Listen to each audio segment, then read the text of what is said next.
What is up, everybody? How are you doing tonight? It's Tyler with Hook Sets Are Free. Hope you're having a good one. It's Monday evening. And I already don't have much of a voice. What is that about? Dang. So I'm going to talk to you guys for the next hour, maybe 2 hours, and I already don't have a voice. I'm going to have to warm it up a little bit. How are you guys doing tonight? Finest Fishing says, hey, who won the giveaway?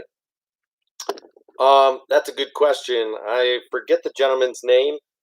His name was Adam Sexton, I believe, actually. The giveaway was here on YouTube and was announced here, but I think he came from Instagram. He contacted me there. Saw it on my story on Instagram. So anyway, Adam Sexton was the winner this month. I'm sure he is happy. I still need to send that out to him. I've got the package sitting right over here. But that was a pretty good one. I'm going to do another package of bed fishing baits for this upcoming month for May's giveaway. So love your perspective, any suggestions, recommendations. If you have any favorite bed fishing baits, things that you'd like to see in a giveaway that are a little bit different than last month. So just to remind you, we did kind of the dark sleeper. We did a couple Texas rig baits with a lizard and a white rage bug. And then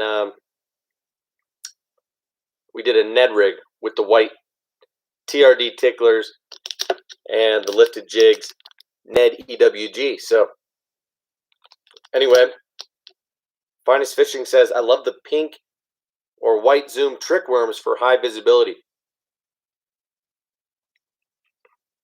Yeah, absolutely. I've got both those colors in flukes, but not in trick worms.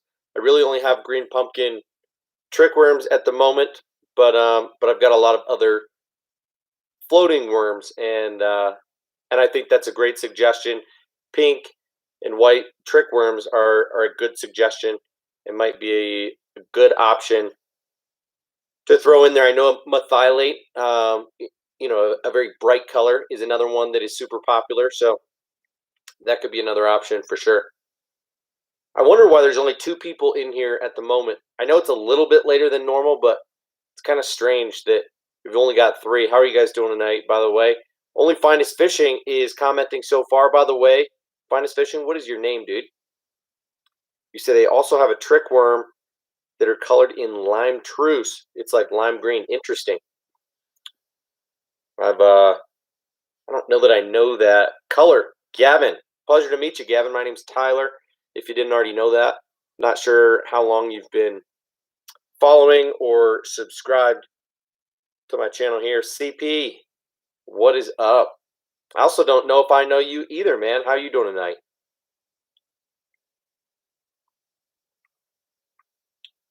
Sorry about it. CP in the wild.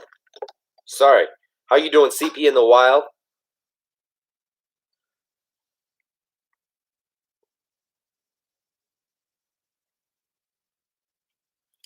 So wanted to let you guys know, wanted to let more people know than just you homies, but Gavin says, yes, sir, just recently subscribed, like the content so far. Appreciate it, man. Carson and Gavin, good to have you in here. Glad to be hanging out.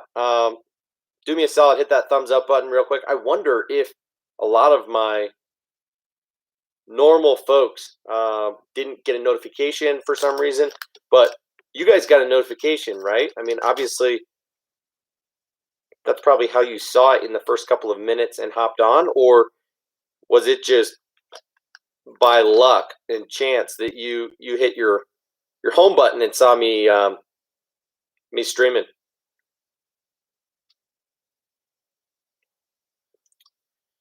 Sure did, Gavin. You say you got the notification? Oh, Ryan's in here. What up? How you doing, Ryan? So maybe people are getting notifications, maybe not. I don't know. Also, it's a Monday, right? So who knows what people are up to. Just wanted to hop on here for a little bit, catch up. let you know what's happened for me in the last few days, last week or so. Just show a couple baits, talk about baits, answer any questions if you've got any. Show you baits up close if you want to see them. That's about it, man. So Gavin got the notification. So 1 second, I'm gonna text my wife back so that she doesn't call me like she did last week when I was on the stream.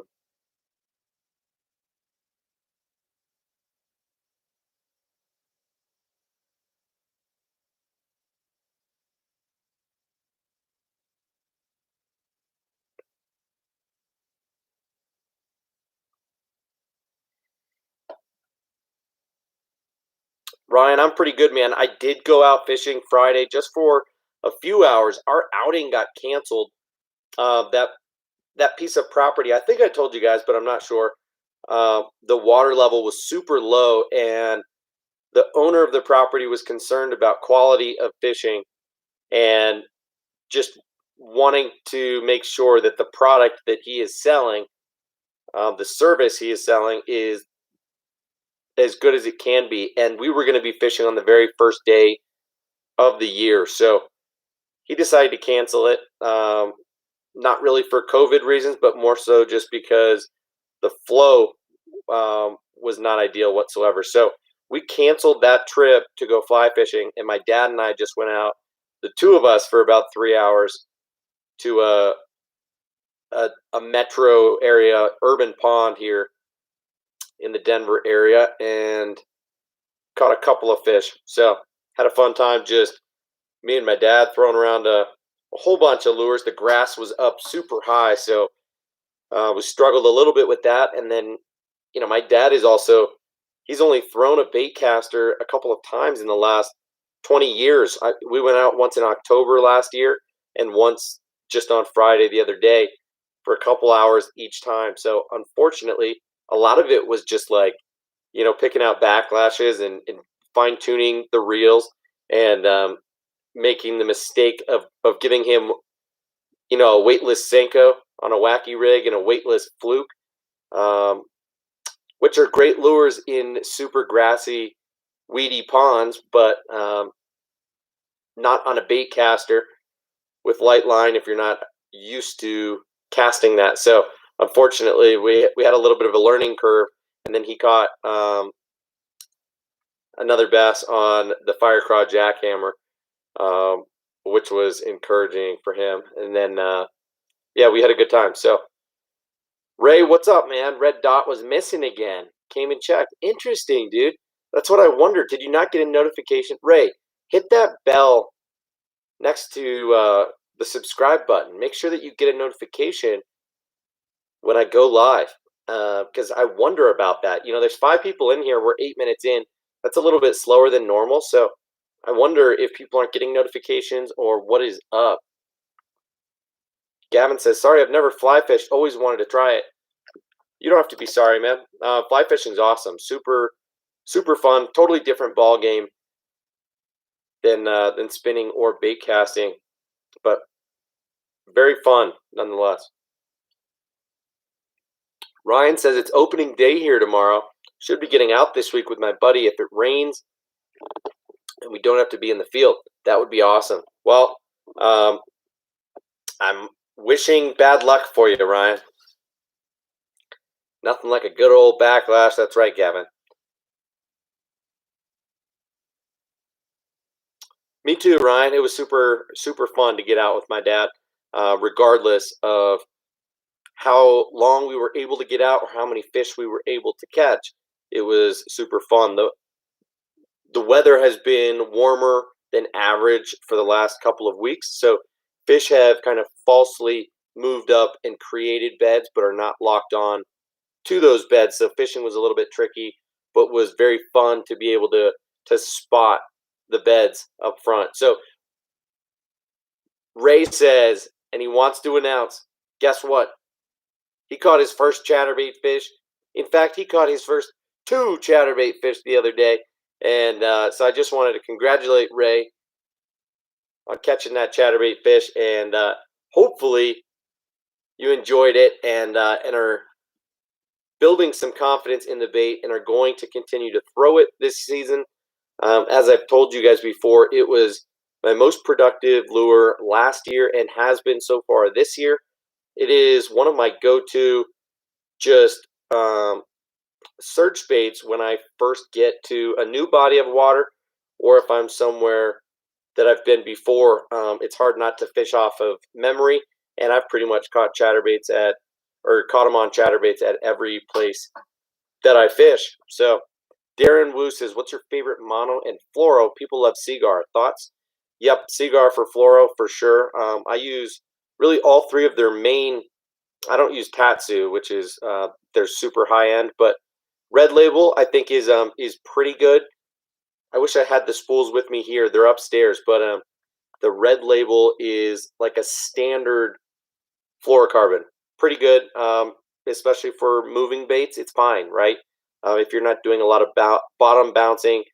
But otherwise, I think stepping up to InvizX and AbrazeX, you really start to see a significant difference in quality.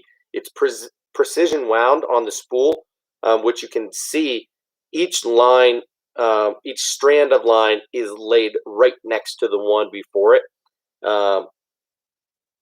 The memory is different on it. The quality of the line is significantly higher. So if you can ever find it on sale or just splurge for certain applications, I think Seaguar fluorocarbon is excellent.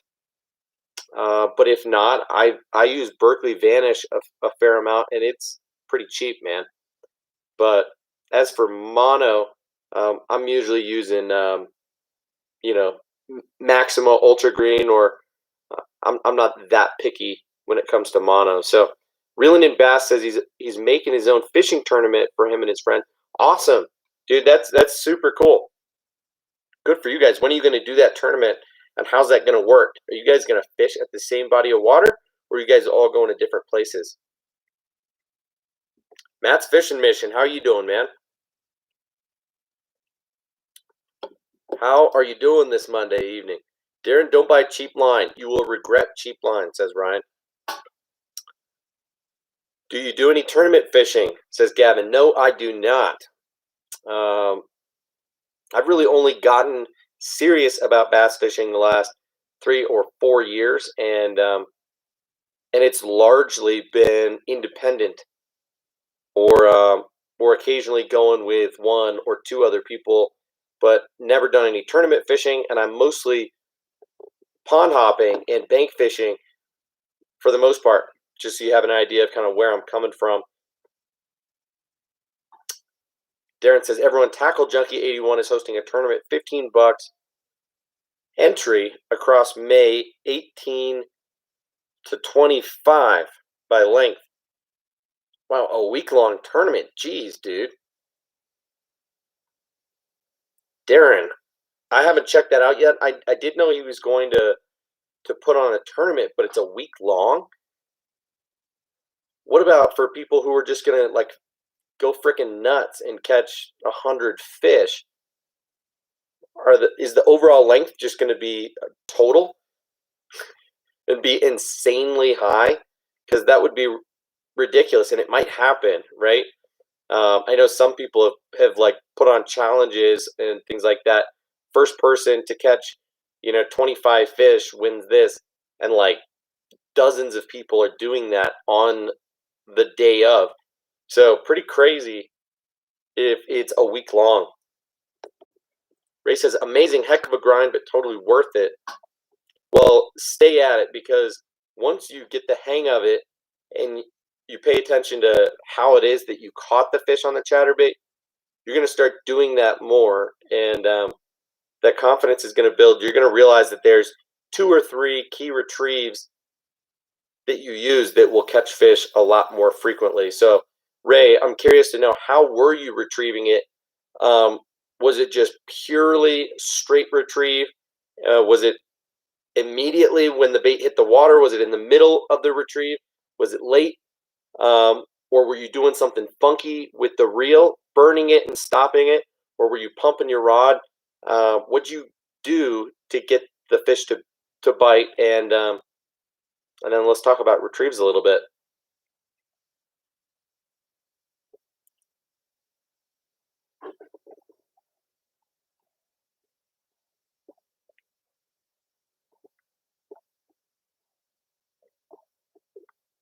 CP, I do not do shout outs.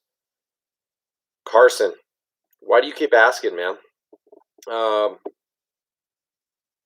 What kind of shout out do you want, man? CP in the Wild 12, aka Carson.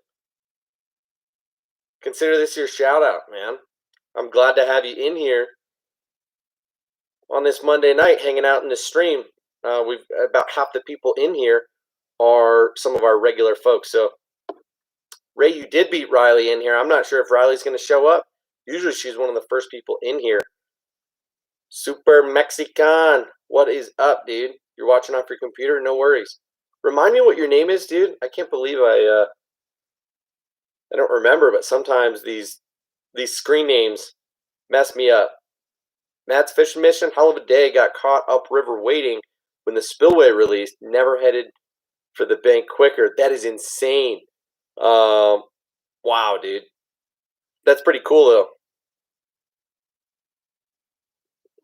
I can't imagine that.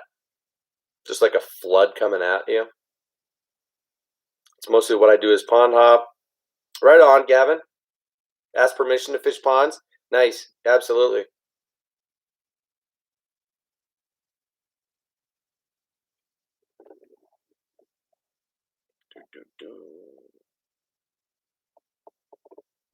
Let me try and catch up on these comments.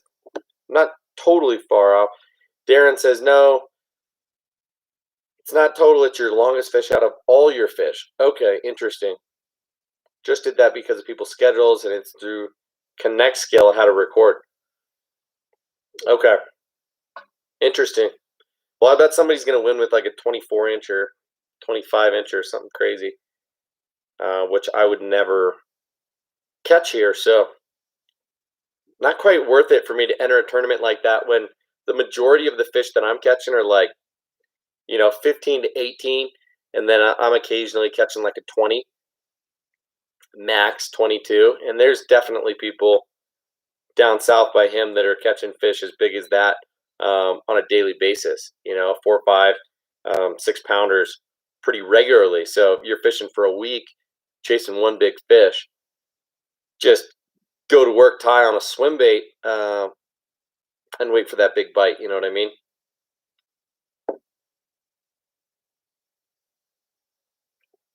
Ray, well, happy birthday. Mine is in a couple weeks, the 20th to be exact. What did Ray say about his birthday? Oh, a lot more ammo. Fishing, no, but my birthday's tomorrow. Gift card's already rolling in. Ray, happy birthday, man. I'm sorry I didn't see that already. Happy early birthday. I guess it's going to be your birthday in like an hour or so. So, right on, dude. I'm not going to ask how old you are, but glad that you are alive to live another year, and glad that we've been hanging out a bit recently. Thanks for the emails recently and the camaraderie. It's good to have you, man. Love to keep the conversation going because I want those Axis baits, dude, and I'll pay you for them, for both of them, no problem. But we just need to talk logistics on what makes the most sense of how I pay you. So Gavin says, also, have you ever used the Abu Garcia Black Max? No, I haven't, but I've heard enough about it and I've held it in my hand. So I haven't owned one, I haven't thrown one, but I've reeled one. I've used it in store. I really like Sportsman's Warehouse because, like Bass Pro, they've got all the reels out, and they've got a good selection, so you can really get a good feel. The Black Max is actually one of those that is probably best bang for your buck when it comes to cheap reels. I would not buy something that's Chinese or from a lesser known brand, but Abu Garcia I'm just not a huge fan of overall. but I think that reel is pretty decent. Russ Dennis, how you doing tonight, man? Good to see you in here. Hope you're doing well.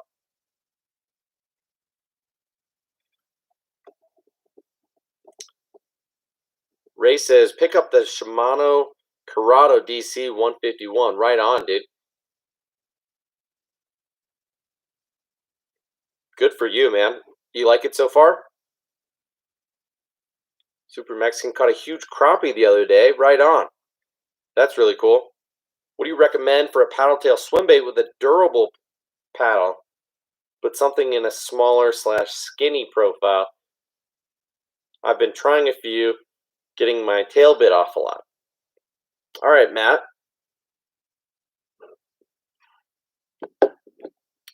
Something skinny as in like the diameter of a basic Yum Dinger.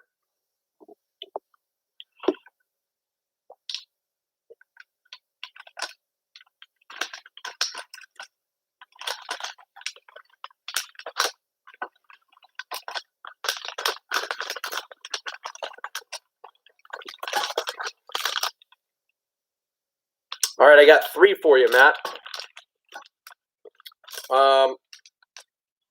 Let's start small and go bigger, okay?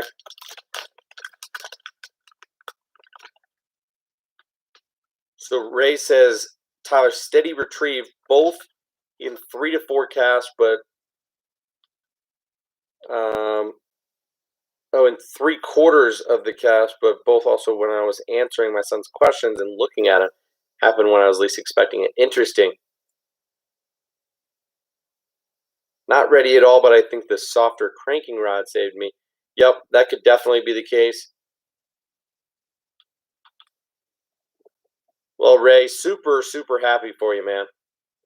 Gavin, I hear you. Longest is 21 inches, about 5.5 pounds. I think someone's probably going to catch something a little bit bigger in that tournament, dude. All right, let's go through swim baits here, Matt. So first one is the Z-Man Slim Swims, okay? This is sold in 2 sizes, but this one here is the 3-inch. And look, it is skinny, okay? I don't know how to show you, but it is very narrow. This is almost like a Ned rig type of bait. Very small guy, and let me rig one up for you. So I'm going to put this just on a very simple, let's see, this might even be too big. What the heck. So I'm going to put this on a VMC Boxer jig head. This in a 1/8 ounce, and this has like a 2/0, maybe even a 3/0 hook in it. So I'm going to thread it up on there, yank it up over the keeper. I mean, this is super durable, right? And then check this out. I mean, looks a little bit big. The size of the hook for the bait, right? But it's not going to impede too much of the action. You're still going to get a ton of kick on that. You could go a smaller hook on there for sure.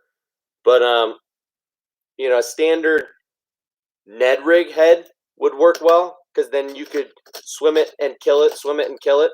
Or you could put on just a little Gamakatsu round ball jig head. I like to throw this type of head a lot. But on a plastic this small, what it's going to do is make it bulge, and it's going to ball it up and look a little bit funky on the bait keeper. So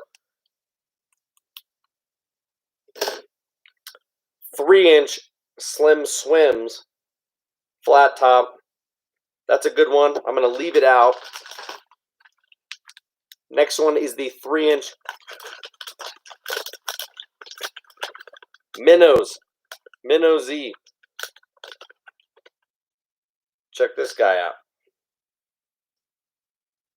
This one is a bit fatter, but still a really small profile, okay? Look at that. Tiny little guy. But rigs really well on, I don't have it super close, the Z-Man Trout Eye jig head. Really like that one.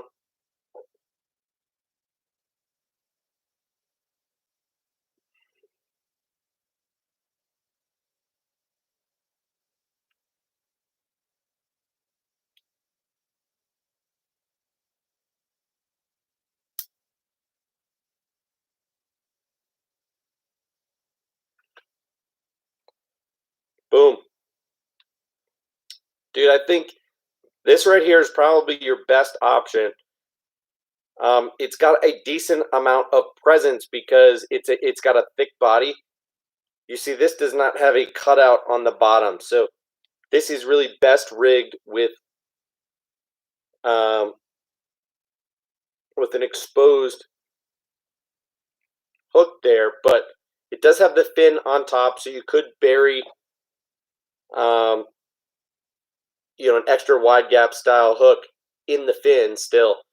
But I think this bait does a bit better rigged like so. So last one that I want to show you in the Z-Man lineup, and I'm showing you all these because Elastec is super durable, right? Last one is the Diesel Minnows in the 4-inch. This is still a very finesse swim bait, small, right? I use this size more as a trailer than as a swim bait, but to each his own. Some people like to throw really small swim baits, so I throw this on pretty much the same style head. So I'm going to pull that off the 3-inch minnows, and I'm going to rig it on this 4-inch Diesel minnows, knowing that I think this weight is perhaps a little bit light.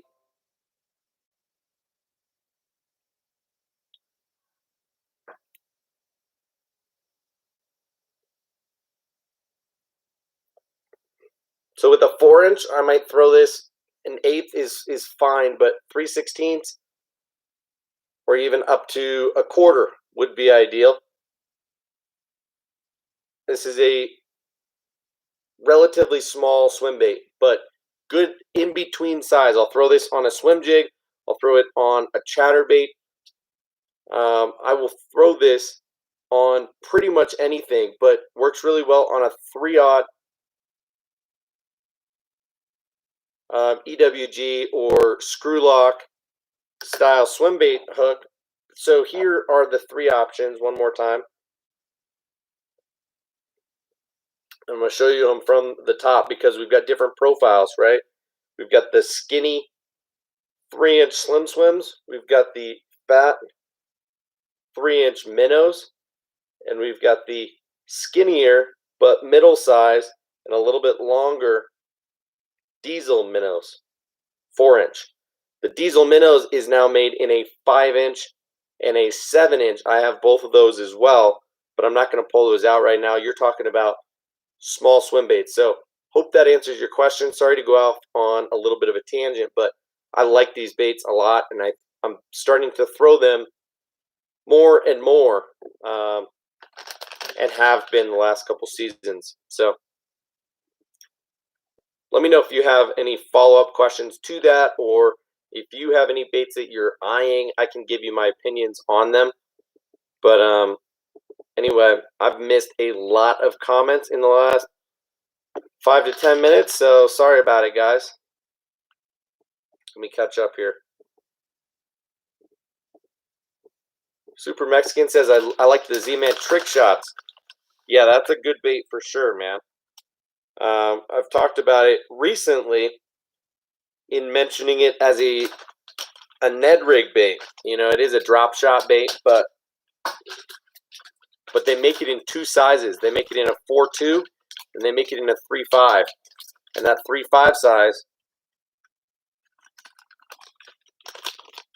right there is small enough to really thread well on a Ned rig style head with like a size 1 hook. So I'd even put it in the category of Ned rig baits. BJ, we are all doing well, man. How are you doing tonight? Sorry that I'm late on even seeing your comment.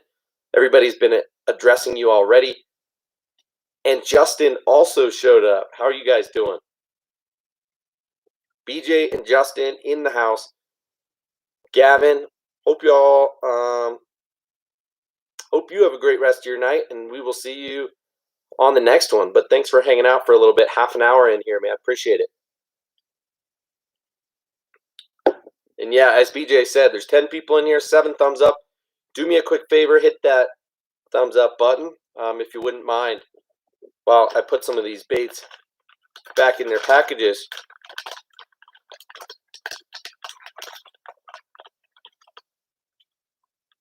Ray says, just don't fish them. Avoid puffer fish. Yeah. Whatever. You can't really avoid puffer fish, right?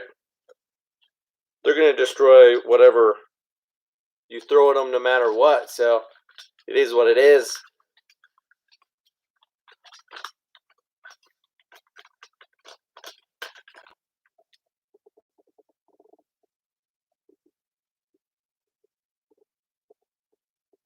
Is that a dorsal fin on the second minnow? I bet that helps with it swimming perfectly straight. I like that one. Yeah, Matt, it is. Looking to use as a trailer on a more compact spinnerbait. Okay. More compact spinnerbait. So yeah, I would give this one a shot. This is the 3-inch Minnow Z. Minnows by Z-Man, okay? Check them out. Give it a shot. Just buy 1 pack to try out, right?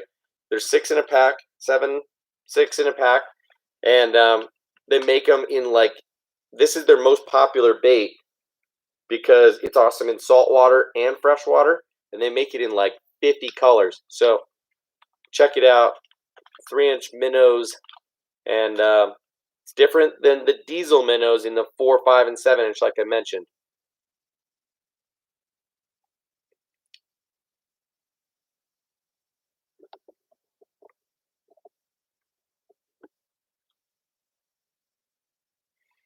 Super Mexican says, I dropped my phone when fishing, and I checked my location, and it was at a random house. Yikes.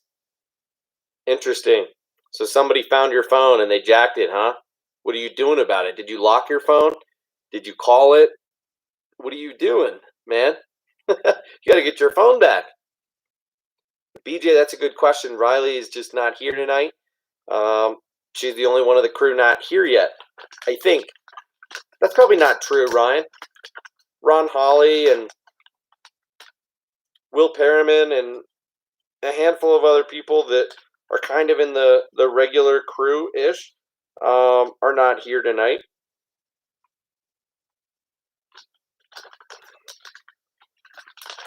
Matthias, how are you doing, man? Brian Waterman, how are you doing tonight? Good to see you guys in here. Appreciate you hopping in.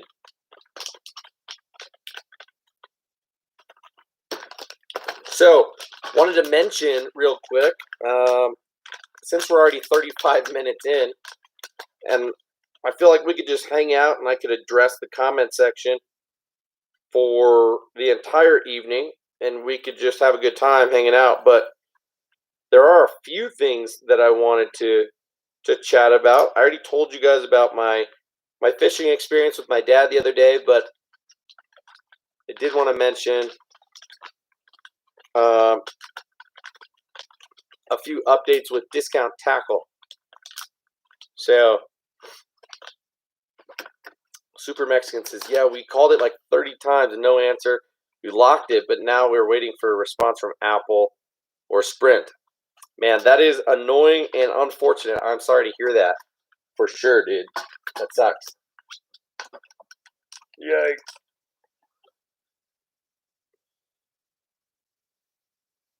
My back is killing me right now. Sorry, guys.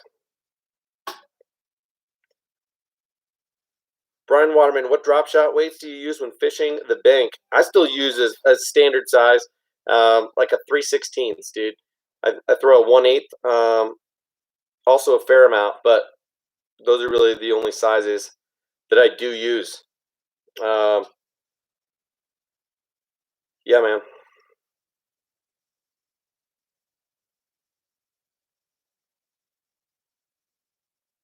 Nope, will be MIA forever. He's probably over at Baitman for the 1,000 stream this week. Absolutely crazy, man. I did see Baitman's stream. I think I saw it on the replay from Saturday, but pretty wild to see 1,000 people on that stream, dude. I saw him streaming at night, and there was only 100, maybe going on 200 people on that stream, but absolutely insane that he pushed 1,000. Epic Eric makes a little bit of a difference, but it's not like he's got a big presence on any social media platform. So it was weird to see, just so many people hopping on and then sharing it, and then just the audience going boop, boop, boop, boop, boop. 6, 7, 8, 9, boom, hit 1,000. That was wild. BJ, hey Tyler, does some bait work better on Baitcaster than on a spinning reel? Are you asking, do some lures work better on a Baitcaster than on a spinning reel? Yes, for sure.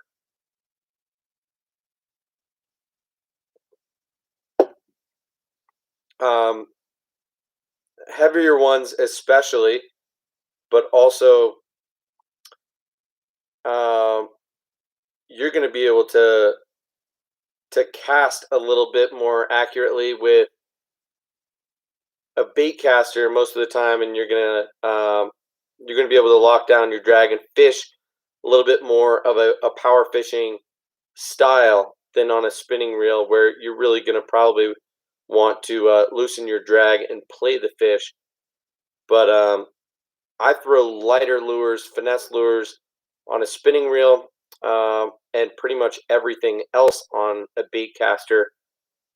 These days, I've expanded my arsenal of rods and reels to the point where I've really got more than I need. About a dozen rods and reels, and I would say 8 of them are bait casting, and 4 of them are spinning. So I throw bait casting every time that I can.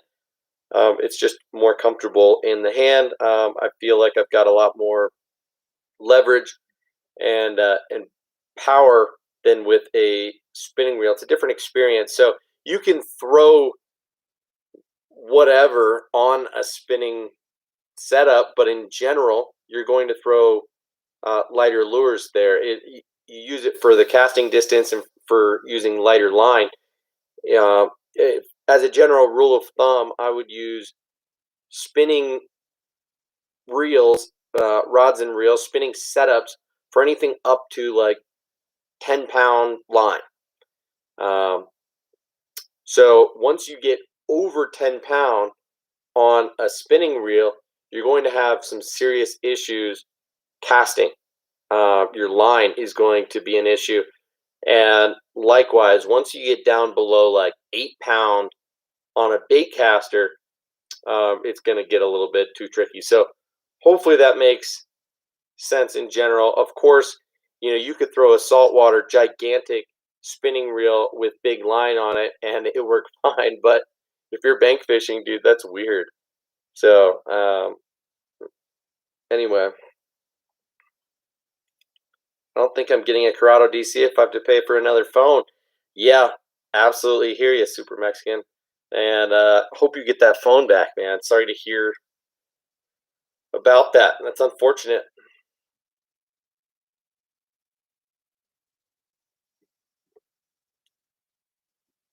Aaron's Outdoor posted a kayak video, huh? Right on, Aaron. Maybe we all ought to check it out. Good for you, dude. How are you doing tonight, Aaron?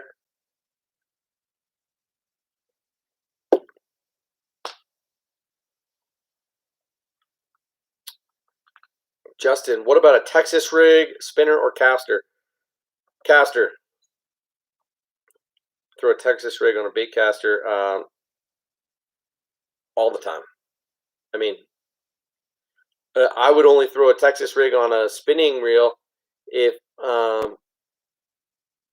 that's all I had. Like if I was going somewhere, if I was going to go wade a river or a creek here, and was only going to bring one setup, and I decided to bring a spinning rod so that I could throw Ned rigs and small jerk baits and stick baits and Texas rigs, then I would throw it on a spinning setup at that point. But otherwise, no. I'm usually bringing 3, 4, 5 setups with me everywhere I go. So I've got a couple of setups that work well for a Texas rig that are on in the 7 to 7.3 medium heavy range, mostly fast action. So, Texas rig is a super versatile bait, but for anything, over 1/8 of an ounce on a Texas rig, I'm throwing on a bait caster, man. Might throw a micro or a tiny Texas rig on like an 1/8 ounce bullet weight on a spinning setup, but that's about it. How about a jerk bait? That's a good question. I'm on the fence about a jerk bait. I'm one of those people that I'd prefer to throw it on a bait caster, but there are jerk baits that I throw that are small enough to need to be thrown on a spinning setup.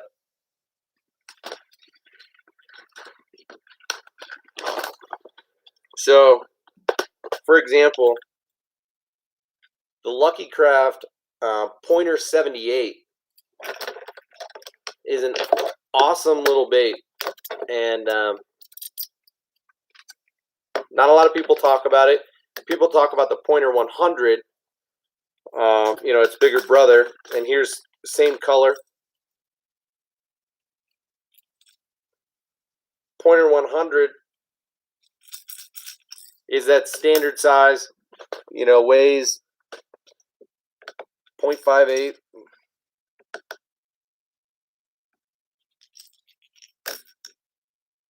$16 grams is the Pointer 100, and the Pointer 78, on the other hand, is 9 grams.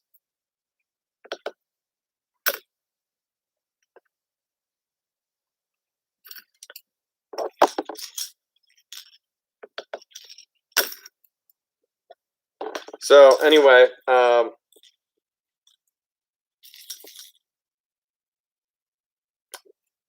9 grams is heavy enough to throw on a bait caster, but here's the thing: is most of the time, if I'm throwing a jerk bait on a bait caster, I'm throwing it on 12-pound fluoro, and with the bait this size, I'd like to go a little bit smaller. So same with like this bait that's a little bit newer to me. I don't know why I keep showing you guys, but I'm not going to mention what that is. And then another one that I throw relatively frequently is the Rapala X-Wrap in the size 8. So again, that's about the same size as that Lucky Craft that I just showed you, 78. This is an 80 size, the X-Wrap 8, and that's a pretty light bait as well.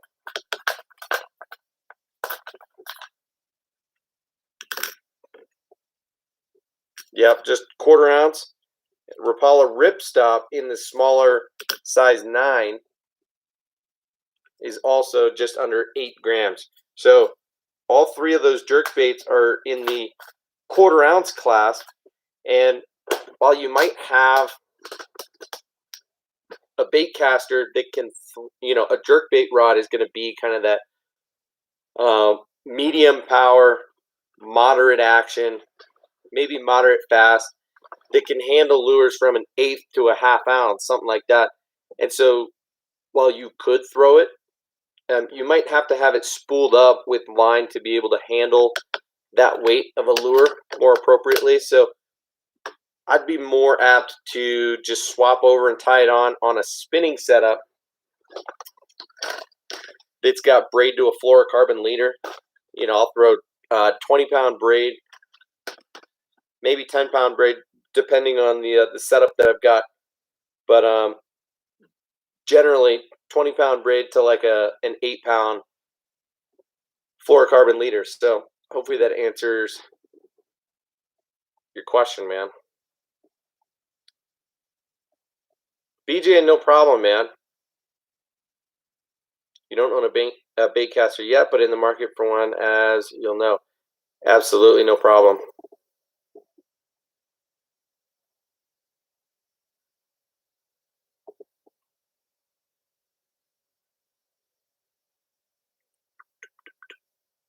Brian says bait caster are a lot faster. Good for certain techniques. Yep. But then again, I mean, you can get anything done with a spinning setup, right? It's just it depends on how technique specific, how technical you want to get with everything.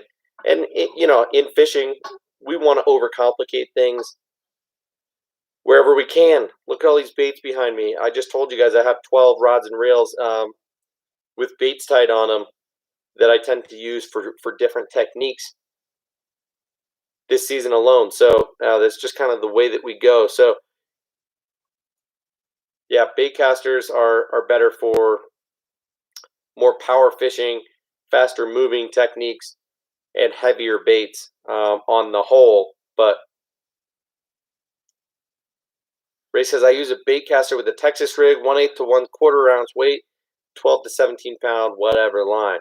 I worked too hard to learn a bait caster to just throw spinners. Yep, absolutely. Until I get that Stradic, I know Ryan wants to trade. It's funny. Yeah, BJ, this crew is awesome. Everybody's helping each other out. Great attitudes, as always. Love it in here. And Ryan, yeah, the Stradic, I've really only heard good things about it, and it feels great in the hand. So honestly, I don't disagree with that. I think I've mentioned though before that I think the Daiwa Tatula LT spinning reel, I think feels just a little bit better. A lot of people compare the Ballistic from Daiwa just because it's like that same price point, but I think the Tatula is a sleeper, just being $30 cheaper than the Ballistic. Really, really like the Tatula spinning reel. You're right, BJ. I do have the best crew ever. It's weird to think about it as my crew, but because we are all a crew.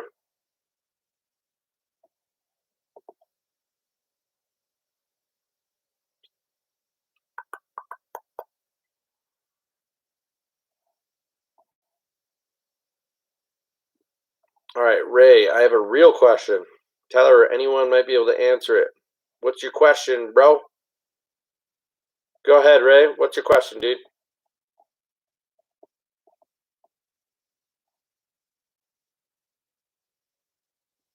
Ryan says spinning reels are nice for walleye fishing for line capacity. 95% of reels here are spinning in my area. That is a good point, dude. If you're fishing deep, spinning reels are a good move. That's one thing that a lot of people who are bank fishing or pond fishing or tons of other types of fishing as well, but shallow water fishing in general aren't quite going to understand because, when I'm making these videos on how to spool a reel, whether it's a spinning reel or a bait caster, I'm suggesting that people put backing on their reels because even bait casters, are going to have a capacity of, ballpark 100 yards of mid-size line. Could be up to 150 yards depending on the size of the spool, but in general, we're not making casts further than 30 or 40 yards anywhere, right? And a lot of times we're trying to make more accurate, shorter casts than that. So the amount of line that's actually coming off the spool when we're fishing is not very much. So everything on the bottom of the spool is not getting exposed and therefore is wasted line. So I don't recommend that you use your high-end line at the base of your spool. But to Ryan's point, if you're fishing for walleye or lake trout or other deep water fish and you're fishing out deep, you need to have a reel that you can let out 100 yards, 200 yards of line, especially if you're trolling or something like that. You're going to want line capacity. So in that case, there's only going to be a handful of bait casters on the market capable of, putting 200 plus yards of line on your spool. You're going to have to get a swim bait reel that's going to be massive, and it's going to be a little bit annoying to use. But if you're trolling, I think having the drag and a little bit more bend in the rod is just a better setup to use a spinning setup for walleye, especially if you're trolling, fishing from a boat, fishing super deep.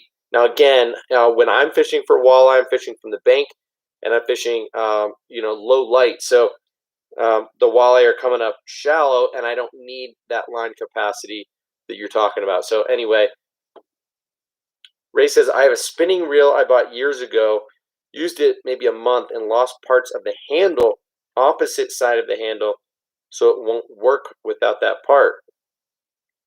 Called to get a replacement, but they said I had to go third party. I had 4 parts sent to me over the years, but none fit, and they quit replying to me. Still got the reel, but can't find the part. Looks new. It's a Daiwa Alexa. Do you mean Daiwa Alexa? Just Lexa? Or is it Alexa? Daiwa Alexa.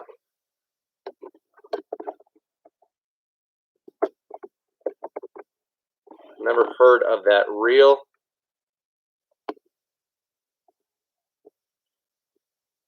My guess would be it's just a Lexa 2500, because that's a relatively popular reel, Ray.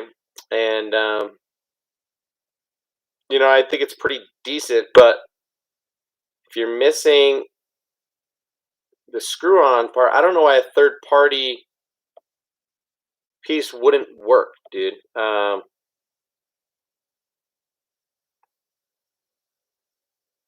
None fit, huh?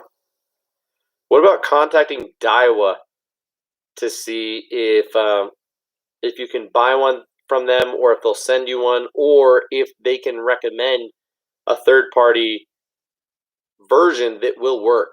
I bet Daiwa would be able to help you out.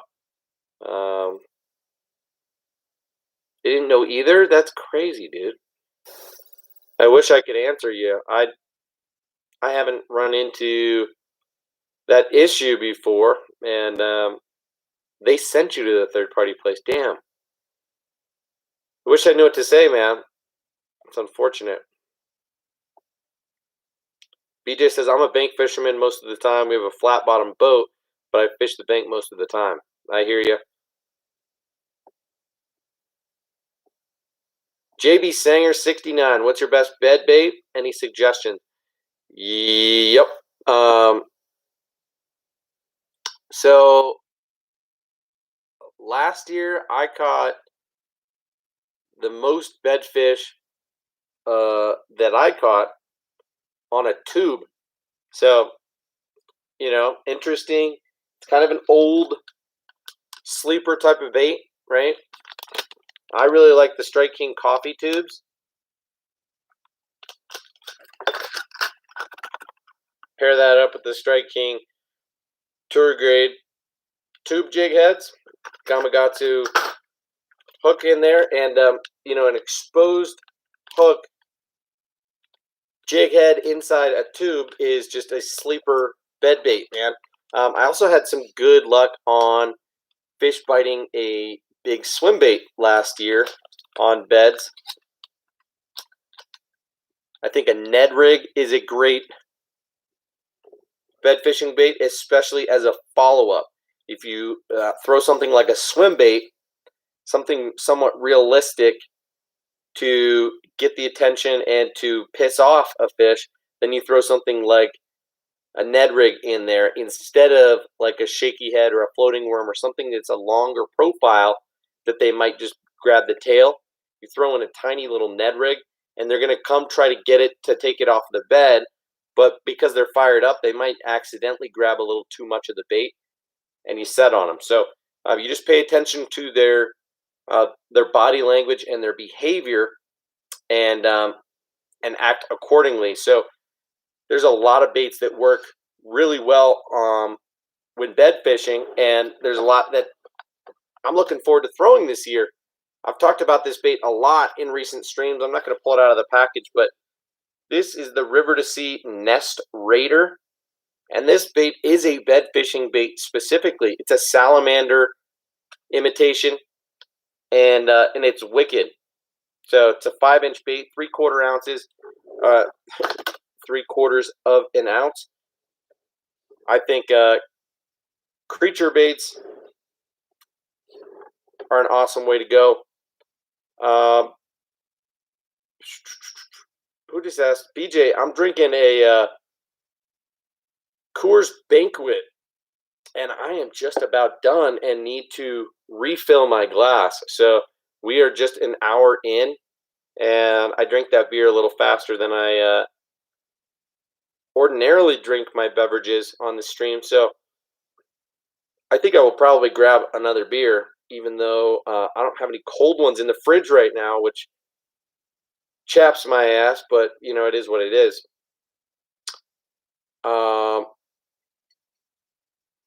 Ray says Ned fry on a Carolina rig for me this year, as I mentioned. Yeah, super cool, man. Love hearing that, because that's just, you know, a little outside the box for me. I wouldn't ordinarily do that, but you said you got that advice from somebody directly at 6 Cents, right? Which is super cool. So I just like hearing stuff like that. I probably still won't end up throwing it because I so rarely throw a Carolina rig, but that is really cool, man. And I should experiment a little bit and start throwing a Carolina rig a little bit more frequently. I really want to throw the free rig this year, and I want to make a point to throw the Tokyo rig a lot more frequently. I have been, I made a point to kind of stock up on the Tokyo rig in the off season, so I've got, you know, a half a dozen rigs or so ready to be thrown, and it's such a versatile bait that I think I'm just going to have one rod, one setup dedicated to the Tokyo rig exclusively. Now, the free rig obviously falls into the category of finesse, will be thrown on kind of my one do-it-all spinning setup that I bring with me everywhere. You know, my 7-foot medium light, and I'll throw a weight that's in like the anywhere from as light as an eighth to more like 3/16 or a quarter, as a free rig. But really look forward to throwing that and seeing what sort of difference it makes compared to, say, an unpegged Texas rig, or some drop shot presentations. Just with the way that it presents the bait, really excited about it as a technique. So, BJ, can we keep the conversation going on for you to? Hey, we keep the conversation going on for you to get another one. Yeah, I bet you guys definitely can. What bait would you use on a Tokyo rig? Mostly beaver baits, but you could throw creature baits, you could throw craw baits, you could throw swim baits, you could throw worms on a Tokyo rig. When I say it's a versatile rig, I literally mean that. But ordinarily, I'm going to throw a bait like this guy. You know, the Strike King Rage Bug is one of my just go-to baits for a lot of different applications, but I'd throw the Reaction Innovation Spicy Beaver.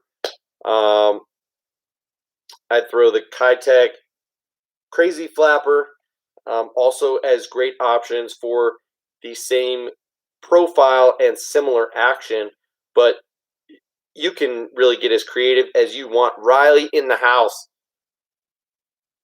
I'm late. Was a doctor. What are you doing going to the doctor at 11 at night? Riley, welcome to the party. Good to see you in here. Hope you are okay. I'm sorry you mentioned the doctor straight out of the gate. How are you feeling, Riley? BJ says, I want to try that rig. Yeah, the Tokyo rig is pretty sweet. Ray says, got those Tokyo rig hooks in the last month you showed us. Forgot to mention it. Haven't used them yet, though. Yep, totally. It's one of those things that, you can have. Seems kind of gimmicky, seems cool, but if you don't just put it to use, it might sit in your terminal tackle box and not get utilized. So there are so many different ways to fish, so many different things you can do that a lot of techniques go by the wayside. But that's part of what makes all of this awesome, is that not everybody's doing the same thing all the time.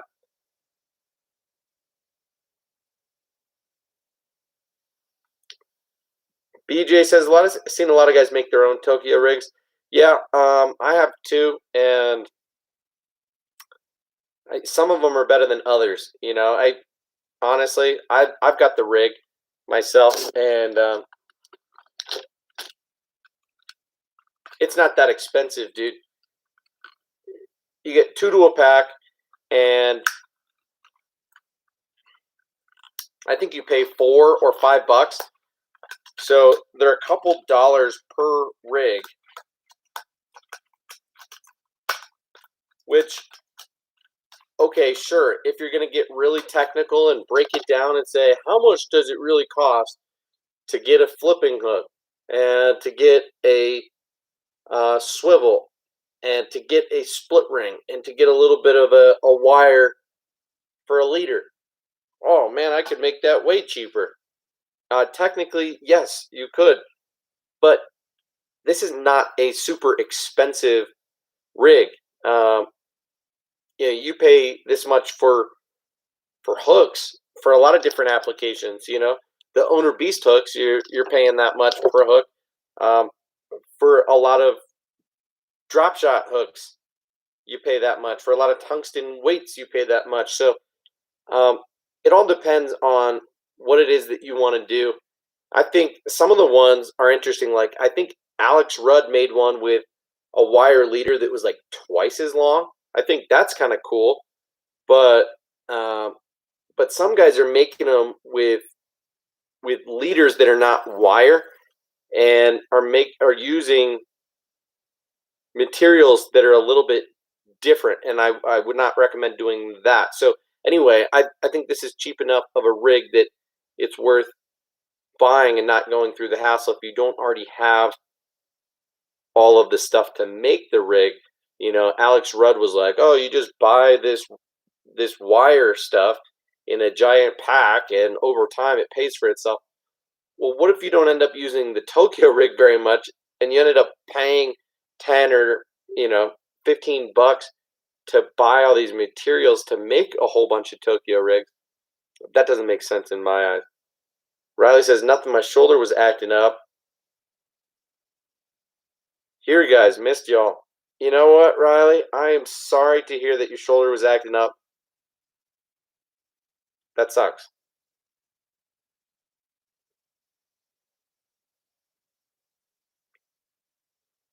JB Sanger also has this bad boy and needs to use it. So let's just let's make a little pact right now, JB. Let's make a point to use this thing.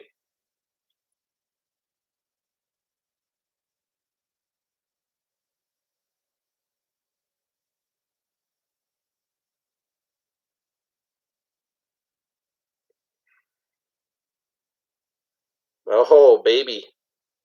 Look at that thing.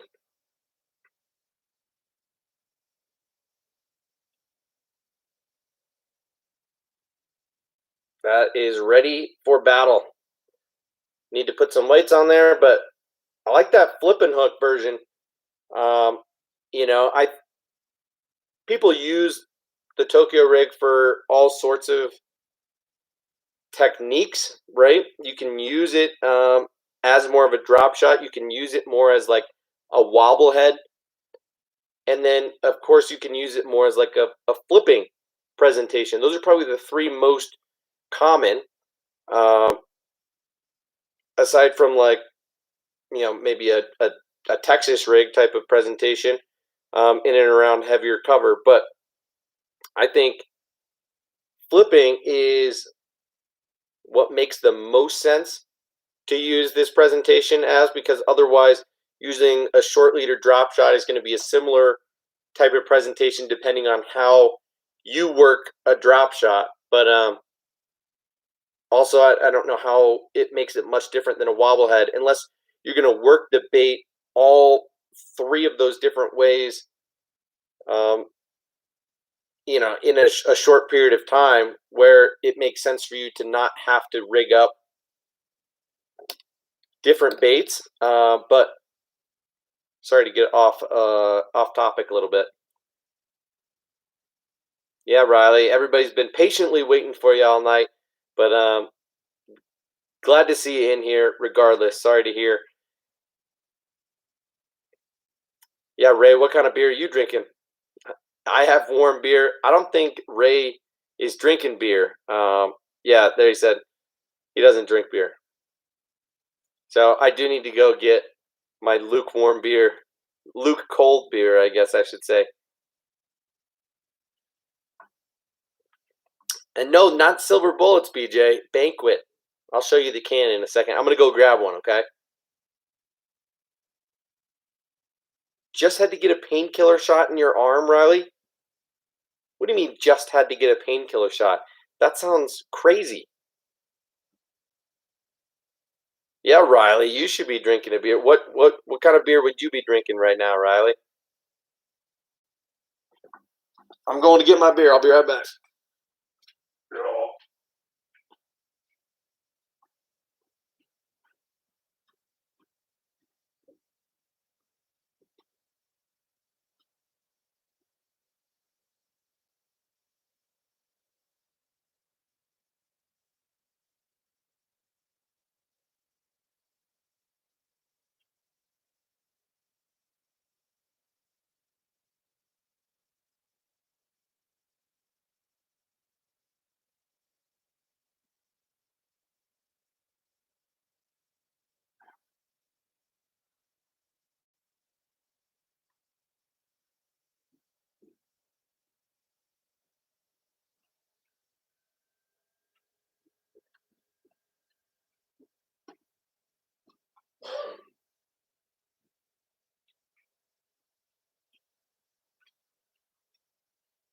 All right. Little trick. Got 3 ice cubes. And here she is. Coors Banquet beer. Capped or tapped, it's brewery perfect, baby. Since 1873.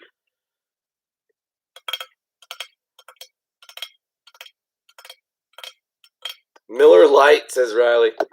Okay. Miller Lite. Oh, shoot. Damn it. Well, that's unfortunate. BJ's drinking out some Bud Light. Fair enough. Everybody's going light. No, it's horse pee. Coors slightly better than dog pee beer like Natty Ice. Oh, whatever. Coors is local here. We're proud. Especially of the Banquet. Silver Bullet, yeah, it's a little light for my liking. But I'm the same way with Budweiser. I like a regular Bud instead of a Bud Light. Brian Waterman, no drinking for her. She's too young. That's true, Riley. You're underage. You shouldn't be saying Miller Lite.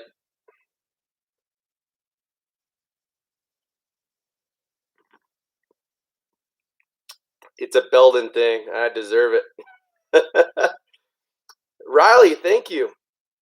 I forgot that you were sending me a package, but that's exciting because I haven't ordered any baits in the last week, and I would love a package. Ray, I was mentioning earlier in the stream before you got here, we need to finalize the details of me paying you for those Axis baits because I definitely want them, and I'm happy to pay you full price, dude. So I'll even pay for the shipping, man. No worries. Just need to know if you're comfortable with me putting cash in the mail. It doesn't seem like an issue to me. If I'm, it's no different than me sending you a little birthday card, dude. Cheers, everybody.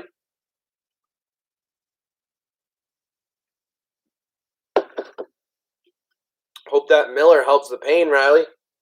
Hope you can get some sleep. Absolutely, BJ. Dude, my back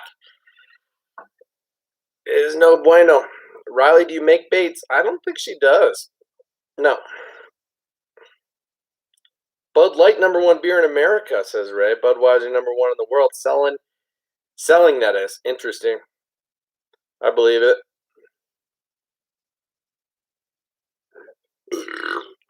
Excuse me. I will try to avoid burping, but that was an issue earlier at dinner time when I was drinking a beer. It was just cranking out huge burps. My bad, guys. Yeah, Ray, I'm happy to just throw you cash, dude. If you're happy with it, I'll throw some dollars in a card, man, or a small little package. I'll even throw a little bait or two in there for you, just a little surprise. Told your wife you were spending the money on the Axis. Now pay for tackle later.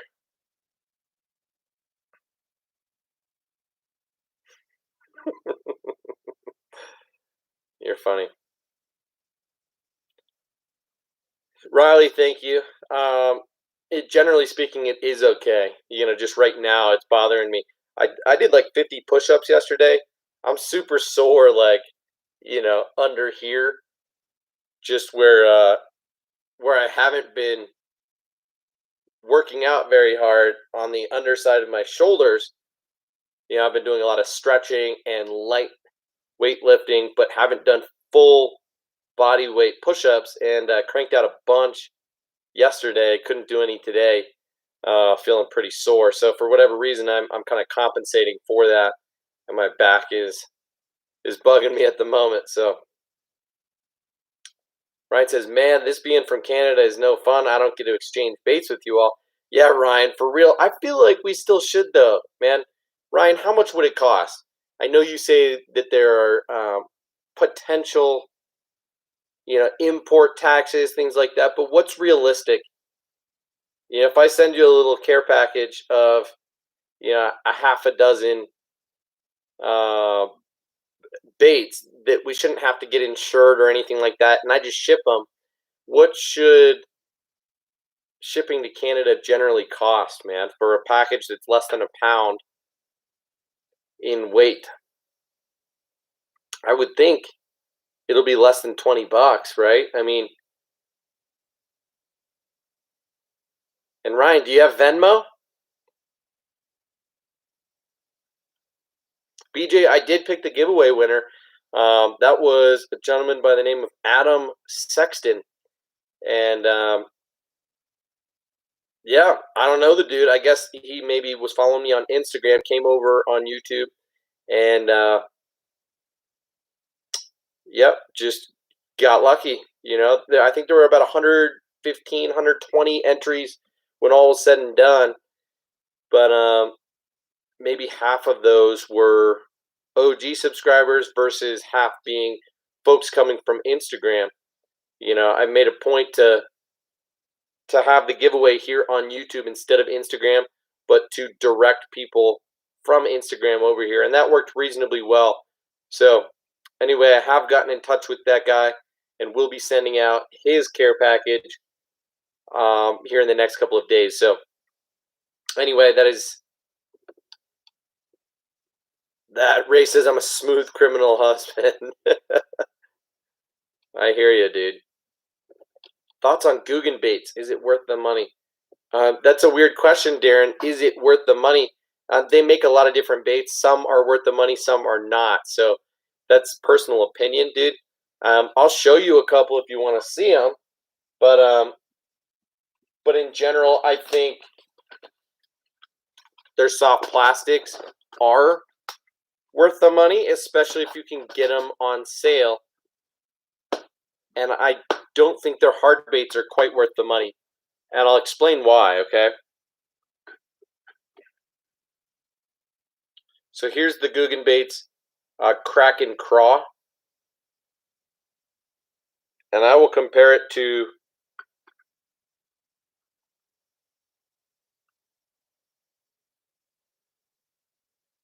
the Strike King Rage Craw.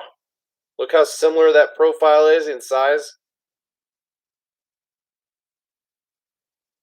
As you can see, the kickers on the Kraken Craw are a little bit thicker all the way through than on the Rage Craw. Both baits are not very durable, but have a lot of action on them. Both are high quality soft plastics and are good. I generally recommend both of them, but I don't throw craw baits with super strong action other than like in the dead of summer in, say, like July or August. So otherwise, I'm going to throw something like the Bandito bug, which is the same thing, you know, as a rage bug, which I just showed you when I rigged up on the Tokyo rig, right? So the Bandito bug is a copy of the rage bug. In fact, they use the same patent. They license the patent from Ragetail. Steve Parks makes money every time Googan Baits sells a Bandito bug. So same bait, and it has to do with the flange on the kickers here being the same idea. So Steve Parks from Ragetail has the patent on that, and the Googans thought it would be a good idea to use that patent and make a bait with the same design. So Bandito bug is a little bit softer than the Rage bug. Same exact deal as the Kraken Craw. Neither bait is super durable, so you're only going to catch a few fish on each one, but it's a nice bait. So good action, high quality soft plastic. There's not a lot to complain about with it. Same deal with the, most of their soft plastics, right? Here's their shaky head worm. It's called the Slim Shake. It's like a 7-inch worm. It's good. The Rattlin' Ned I throw, I've got it in 3 different colors. So Googan Bait soft plastics are legit. They're just a little bit expensive. Okay, so if you were to shop somewhere like Carl's Bait and Tackle, shopcarls.com, and do a free trial if you haven't already done that, and stock up on some Googan Bait soft plastics, that could make sense because you could get them for 30% off and get them for something like, less than $5 a pack. But otherwise, you're going to pay almost $6 a pack, and they're a little bit more expensive than Ragetail soft plastics, and therefore just a little bit pricey in general. So good baits, but a little bit expensive. Worth it? Sure. I like the scent on them. Their hard baits, though, seem to be somewhat poorly designed and somewhat poorly made, but that's personal preference. I think they made some good decisions on what type of hooks are put on those baits, and of course the eyes look cool, but the color patterns are meh. The material of the baits seem whatever, and the designs, the body shapes are just kind of an afterthought. So I'm not a huge fan of those. So Ryan says, I have no idea. I should check it out next time I go to my post office. Yeah, you should. I'd be curious to know because I'd be happy to work with you, man. You don't have Venmo. Sure, Ray. When can I move in? Ryan, you coming to the States, huh? Rocky, the giveaway ended on Friday night, dude. Adam Sexton was the winner. Sorry about it, Rocky. Ray says, I have 3 acres on the lake, so as soon as you can get the trees cleared, get your cabin built. Right on. All right, Ray, I'm bringing my wife and my 2 daughters. We're coming too. My man. Brian, what about Guggen jigs? Any good? That is a great question. I will say, their spinner baits and buzz baits don't look all that interesting, but their jigs do look good. So I think when all is said and done, well, it's not all said and done. So I think as it's shaking out, their soft plastics are good. Their hard baits are not. Their jigs and their hooks are going to be good. Their line will probably be pretty good. I forget who makes it, but I think it's decent line. I don't know if it's Sunline or what. I get it mixed up with the Strike King Tour Grade line. Other big name line manufacturers are making them for these other brands. So anyway, they're just starting to make everything of their own, right? They're releasing sunglasses and rods and everything. I mean, that's why they're not working with Favorite. It's not like Favorite rods are crappy rods by any means. If you go look at Favorite, you'll see that most of the pros are using $200, $300, $500, $700 rods made by Favorite that are really super high end. The Guggens each made their own rod to sell to the mass market at somewhere between $100 and $200 as just like a mass market, decent value, okay rod that you can have and identify with one of your favorite YouTube fishermen. So I don't think they got the right publicity or a fair shake with that. Not that I have anything Favorite rods or reels, but just observations. So good question, Brian. Either way, man. And yes, BJ, the plastic does get ripped off after a few fish, but I found with pretty much all their baits being almost reversible, that I can just thread the hook on upside down and get a couple more fish out of the same bait almost all the time. So the durability is a little bit better than you would think that it is, actually. And yeah, Ryan, you're absolutely right. I mean, that's all that the industry has become, is it's tons of people just copying each other, just making tiny little tweaks, as you say, to improve on designs or materials, things like that. But sometimes that's all you need, is the tiniest little difference to make all the difference in a day's fishing, right? Brian, I love the swim jig, but could only afford 2. Just lost my last one. Damn, Darren. Sorry, dude. What swim jigs are you talking about, man? Oh, the Guggen ones. Okay. Why are you losing swim jigs, man? Where are you throwing it that you're losing your swim jigs? My grandma's from North Dakota. She's only been a Canadian citizen for 25 years. I'm sort of American. Fair enough, Ryan. Absolutely, Ray. Sounds good to me, man. I won't sell my house here in Colorado. We'll just come build a cabin on your property, and that'll be like our vacation spot. And you can come hang out and stay at our house, and I'll take you to some private river spots here in Colorado. Sounds good to me, man. Darren, and the Guggens have the name behind them to get the popularity. I love their videos. Yeah, I mean that's it, man. They took advantage of kind of a stale market, knowing that they could sell more than just merch like most YouTubers, that they could actually make their own fishing gear and sell all of it very well. So what they refer to as the Guggen takeover is kind of a real thing, and so Rob Turkla deserves most of the credit for the vision behind what they're doing business wise. But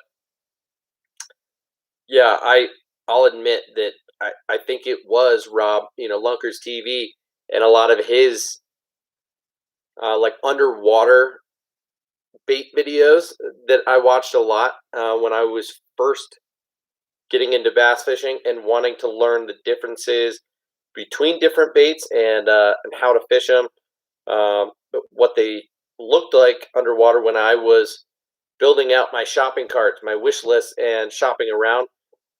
So that's kind of how I first got into it, and of course, Rob's content these days is way different, and in a lot of ways, not appealing to me. I don't really want to see him, go open a storage unit or buy a new sports car or a lot of the weird one-off things that he's doing. I think Flair is hilarious and somewhat entertaining, all of his farm stuff, but the Guggens have gone a little bit off, right? Want to try some of their soft plastics? Send me a Guggen jerk bait in that package. Yes, I did, BJ. It's called the Scout. It's got good hooks on it. I think it'll have decent action. I admitted when I was giving that bait away that I was not super stoked on it. It was an impulse purchase of mine, and one that I think I probably wouldn't have thrown much this year. I just have a surplus of jerkbait, so wanted somebody else to have a chance to throw it. BJ says, I want to get some 6 cents baits.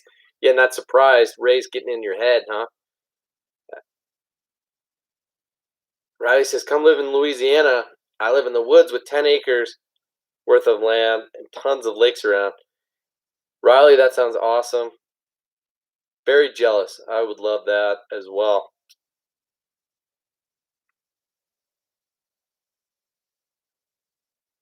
Ryan says, yeah, it was all Rob and Rackley. Don't really like the others much. Yeah, Rackley seems like the most down-to-earth guy of the bunch, for sure.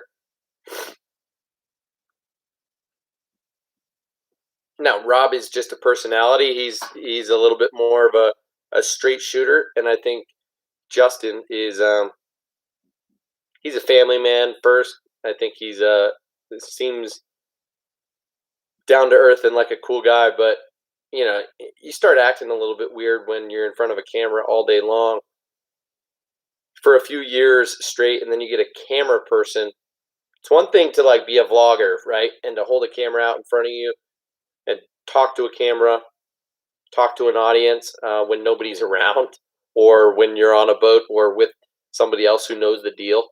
It's another thing to like hire a camera person who follows you around, and it's like you're a celebrity when you kind of are, kind of aren't. You start acting a little different, and Justin did that kind of when he joined the Guggen squad. And they've got some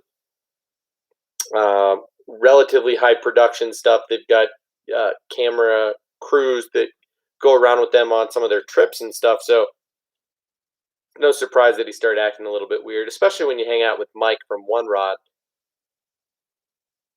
John B are both from my neck of the woods. Who said that?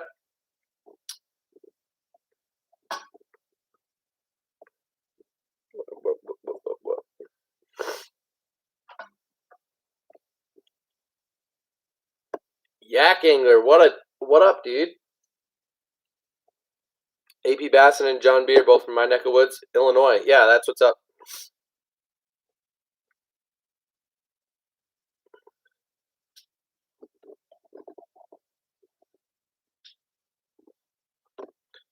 Yeah, Darren, you're right about that. 6 Cents is growing like a weed. A lot more hype and unboxing. You're right, but that's intentional. That 6 Cents is marketing strategy right now. They don't show up to a lot of fishing conventions, so they're balancing just. I think they're doing a lot of things very well, and so you look at the way that they're marketing, and they're doing a fair amount through social media, right? Um, but relatively controlled. They're only working with a half a dozen or 10 YouTubers or social media people. When you think about it, Milliken and Bateman and Darian is fishing and Colin J and that guy on Rayburn and you know Ken, whatever his name is, Ken Smith, and a handful of other people. But that's about it, right? And then they're pretty invested in pros and are growing a really good following by kind of going 50-50 on that route. And then they release so many new baits all the time, and they've got so many awesome colors of every bait that people can't help themselves, right? And then they're running sales and they're offering discounts and they're releasing new baits and teasing things all the time. And then their social media presence, their photography and um, video stuff is good, right? So when they tease a bait, when they release something, they're playing everything quite well, and I'm impressed. So I like Six Sense. So far, so good. I think the only thing that has worked against them is relying heavily on China to produce their gear. Which, whatever, this doesn't need to get political or anything. It's strictly a monetary thing, but I would feel that much more proud to support them if I knew that their margins were just a little bit lower and that everything was made here in the U.S. That's just personal preference, right? It's possible that quality control is great and that even though everything is made in China, it's all still super high quality. I haven't heard a lot of bad things about bills breaking, about baits not running true, about baits just breaking or paint chipping unnecessarily. The baits seem to be pretty high quality, so I like Six Sense, dude, for sure.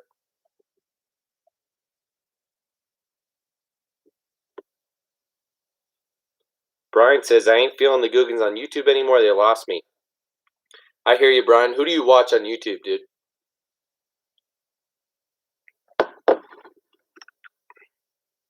Riley, it's not that bad. Just in the high 90s every day. It's like Christmas. That's not like Christmas. That's way too hot. High 90s every day. Get out of here. Yeah, me too, Ryan. We only see those temps in June, July, and August. That is it. Not in March. Crazy. I eat gator and craws. Guys also have my favorite fish, reds. So sounds great to me. I hear you, Ray. Never had gator or crawfish. I want to, though. I'd love to try gator sometime. I haven't done that. Maybe I had gator nuggets one time. Love to try them, though, for sure. Beep, boop, boo. Yeah, Mike was one of the first Googans and then left and came back. Yep, BJ. Sure did. Dick Fitzwell, what's going on in the house? How are you doing tonight, man? Good to see you. Don't want to hate, but One Rod has changed. It seemed I used to love him. Yep. No, that's what I'm saying, man. They all changed. Proud of what they accomplished. I think they would probably agree, right? AP Basson, Perrick and John B probably have not changed as much, right?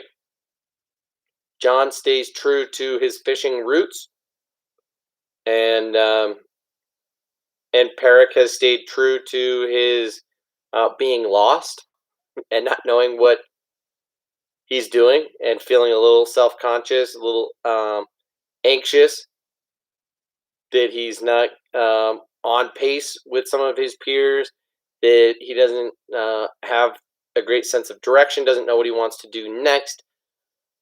whatever, that's been consistent. But I think it's hard for anyone to not evolve a little bit when your career grows so fast like that, and you've got such a large audience. They've all got about 1 million subscribers, some of them 1.5 million, and it's just you kind of have to find a way to relate and understand where they're coming from, and yeah, it's easy to see how and why they've changed a little bit. I think Mike, in some ways, hasn't changed though. You see him doing fishing challenges with his sister and his mom, and still acting a fool, climbing on logs way out in the water, and going swimming for stuff and screaming and just being overly competitive and weird. Like that's who he always was, right? That's why he got famous in the first place.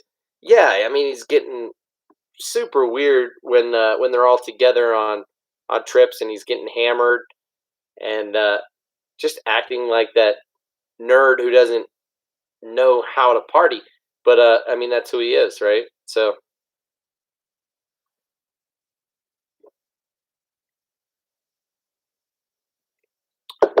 Ryan says Googans are coming out with a bladed jig. Surprise, surprise, dude. I'm sure they'll come out with a glide bait and a wake bait and anything else that's super popular. They'll put out a lot more terminal tackle and whatever. They're gonna put out everything, dude. But it'll be interesting to see what that bladed jig looks like and if they use the Z-Man patent or not. Man, 11 people in here, 12 thumbs up. Appreciate you guys. If you haven't already hit that thumbs up, do me that solid. We've been here an hour and 37 minutes. I thought I'd be dipping out by about now, but I've got 2/3 of this beer left and haven't even showed you guys many baits or talked much myself. Why don't you guys fire off some questions and let's do some chatting.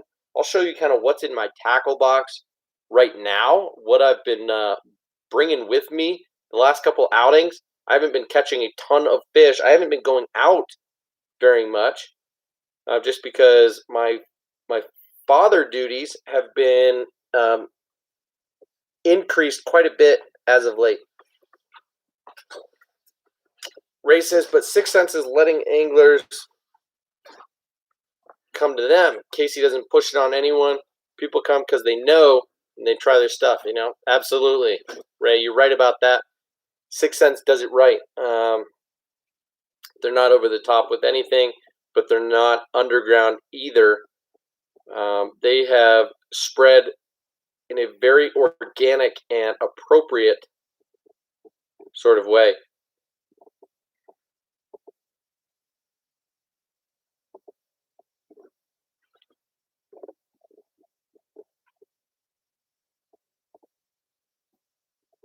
Yeah, Darren, who doesn't love a bladed jig, man? You're going to see in these 2 tackle boxes that I've got a lot of bladed jigs. So these are the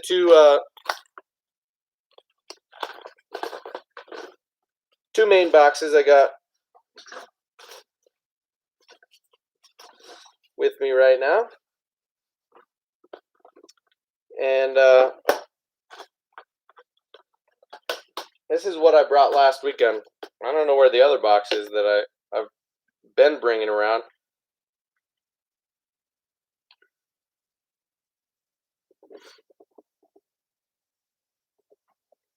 And you're right, Ray. We've got to get away from China. Canadian market. True that, Ryan. Rapala just bought 13 Fishing. I did not know that. Hopefully they will discontinue a lot of those baits that 13 just put out. There's one 13 fishing bait that I do want to try, though. And it's that big old shad-shaped swim bait. Darren says, gator tastes like chicken, but the toughness is like steak, in my opinion. Awesome.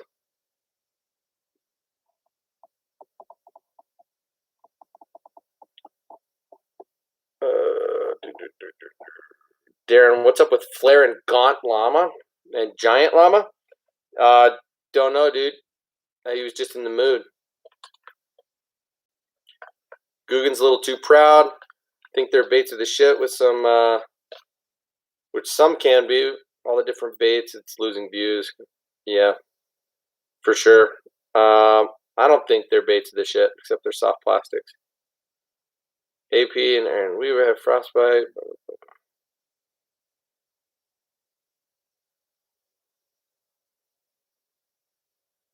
Yeah, Ray, but it wasn't overnight, you know. Yeah, I mean, I think what you have to look at with any of these YouTubers that are making a ton of money, anyone with a million subscribers, not anyone, but most of the people who have a million subscribers have like 1,000+ videos on their channel, um, which is a ton, right? If you were posting 3 times a week,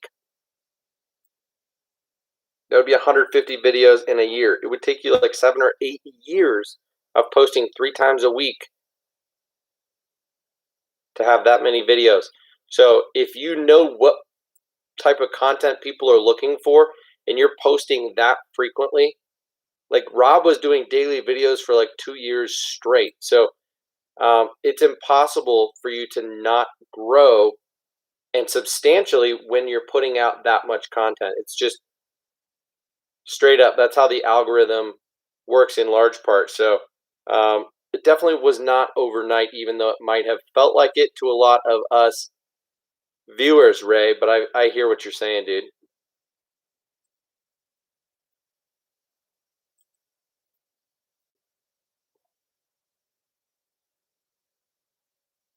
Dick Fitzwell, what baits did you throw that you proved yourself wrong? What Guggen baits were you tossing, dude?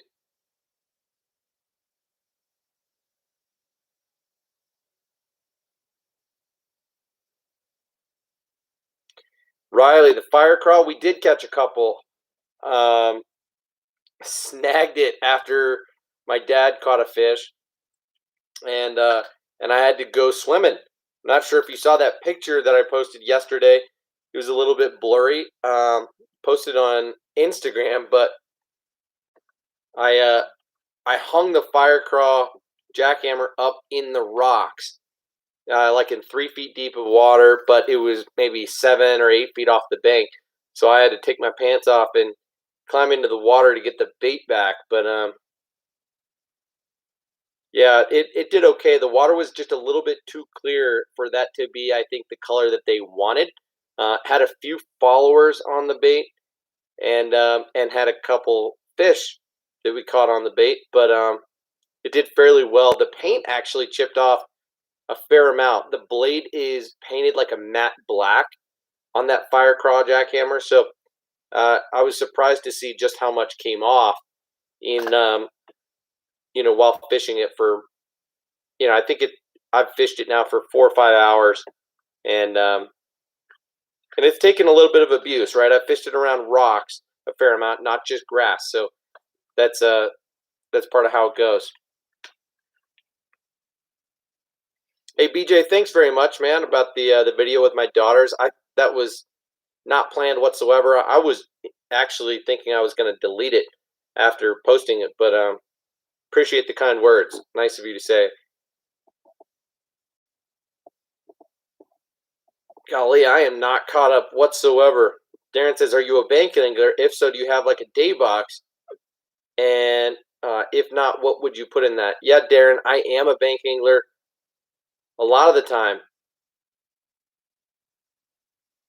Starting to go toward Tyler's Real Fishing, fishing with Norm, Kicking Their Bass TV with Noah. Yeah, agreed. I think Tyler's Real Fishing and Kicking Their Bass TV are great places to learn and also get some entertainment. But they're very different types of channels. But yeah, interesting conversation for later for sure. But and Lojo, you say? Yep, I hear you. So anyway, Darren, I'll show you a little bit of what I have in this box right here. This is jigs and soft baits. This is a 3600 size box. So up top, I've got a Megabass Dark Sleeper. I've got a Zoom Super Fluke. I don't like to keep these in the boxes. I showed you guys recently that the soft plastic softener in these baits warps the boxes more than most others. Here I've got the new Savage Gear 4D Pulse Tail trout. Couple of Laztec baits.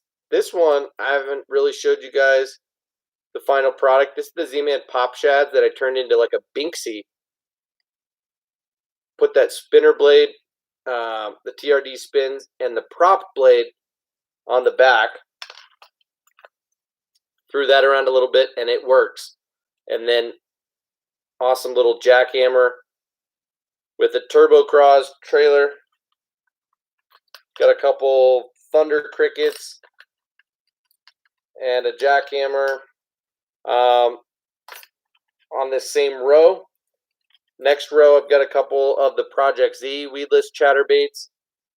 This one with the 6 cents stroker craw rigged as the trailer. Then I've got a couple swim jigs, 6 cents Divine swim jig. This one is to note. This is the 1/4 ounce Strike King tour grade swim jig, but I put that Queen Tackle switchblade on there and turned it into a chatterbait, and it fished really well, especially when I took the tail off of that. Once I turned it into a chatterbait,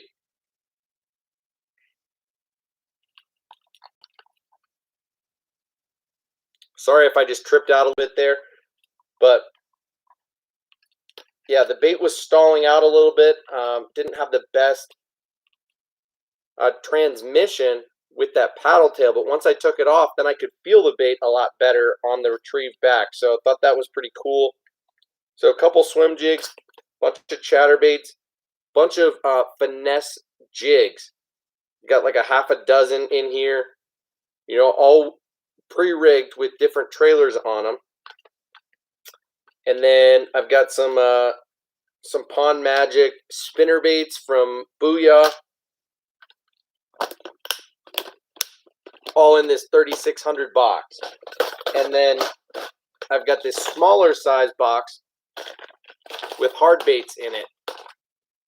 And in this I've got square bills. I've got a rattling KVD 1.5 in a craw color. I've got a silent Lucky Craft 1.5, and I've got 2 of the Lucky Craft Moon Salt CB 100s. These run super shallow. They're kind of like they're a crossover bait in a few different ways. This runs just like 1 to 3 feet, so it's in between like a square bill and a wake bait, but it has the sound of a lipless crankbait, not a knocker or a silent bait. I've got some Strike King Red Eye Shads, 6 cents Quake 70, a couple smaller rattle traps. This is the Bill Lewis rattle trap and the Yozuri. That Yozuri is a 3/8 ounce, so it's pretty compact. A small body size, but a little bit heavier in weight. And then actually a couple poppers. I've got the Rapala X-Rap Pop and the Rebel Premium Pop R. So, you know, just a little mix of everything spring fishing and power fishing. Not a lot of finesse fishing here, right? I'm throwing chatterbaits, throwing jigs, swim baits, flukes, crankbaits, and a couple top waters.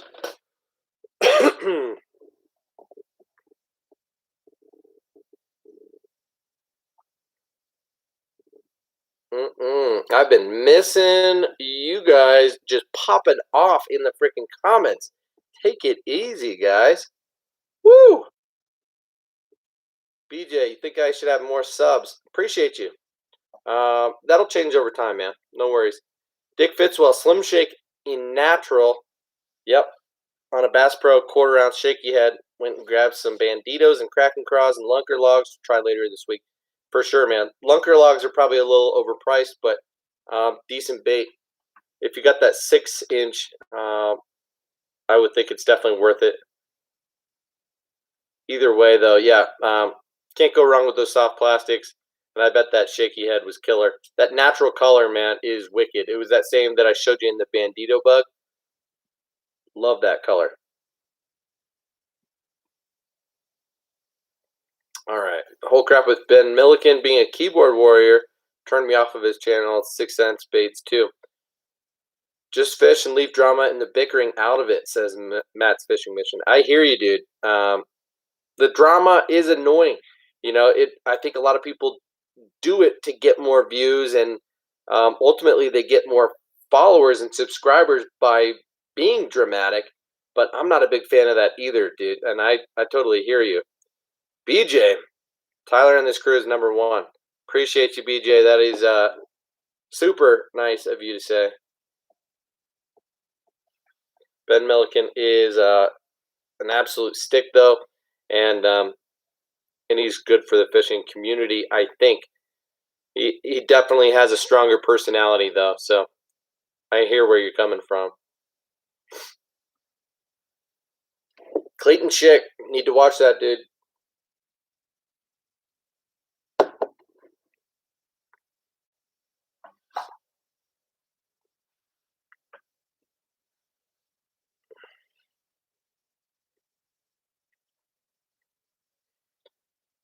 Matt, you think he acts like a tough guy through a TV screen, not appealing to watch? I don't think he acts like that much of a tough guy. I think it's just his personality. Brian says, Debo, Tackle Junkie, Baitman, Smallmouth Crush, Kyle Welcher, B-Lat, Marlon Bates, and you. Hey, appreciate it, man. I watch most of those guys, too. Everybody except for Kyle Welcher. Yeah. I watch kind of everybody else for the most part. You know, not religiously. I don't watch everything they put out, but I like pretty much what all those guys are doing. And it's a small world in the fishing community. I don't know why there's not more people actually putting stuff out, but I'm going to go a little bit harder this year in introductory content for kind of the beginner fishermen on gear and baits and how to rig and how to tie knots and things like that. So we'll see. I'm hoping to get a little bit more ambitious on this channel and try and get it to grow more quickly. Hopefully I won't have people like Ray saying, you know, that I'm acting like I'm too big for you guys when my channel gets to be 5,000 or 10,000 subscribers in the next couple of years. So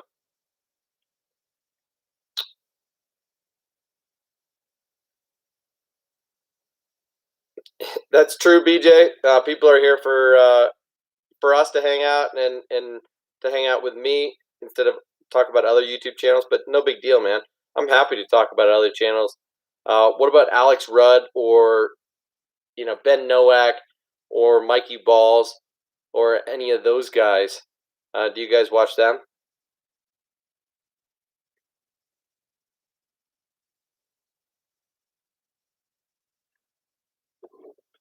Matt's Fishing Mission. Tyler, any saltwater trips?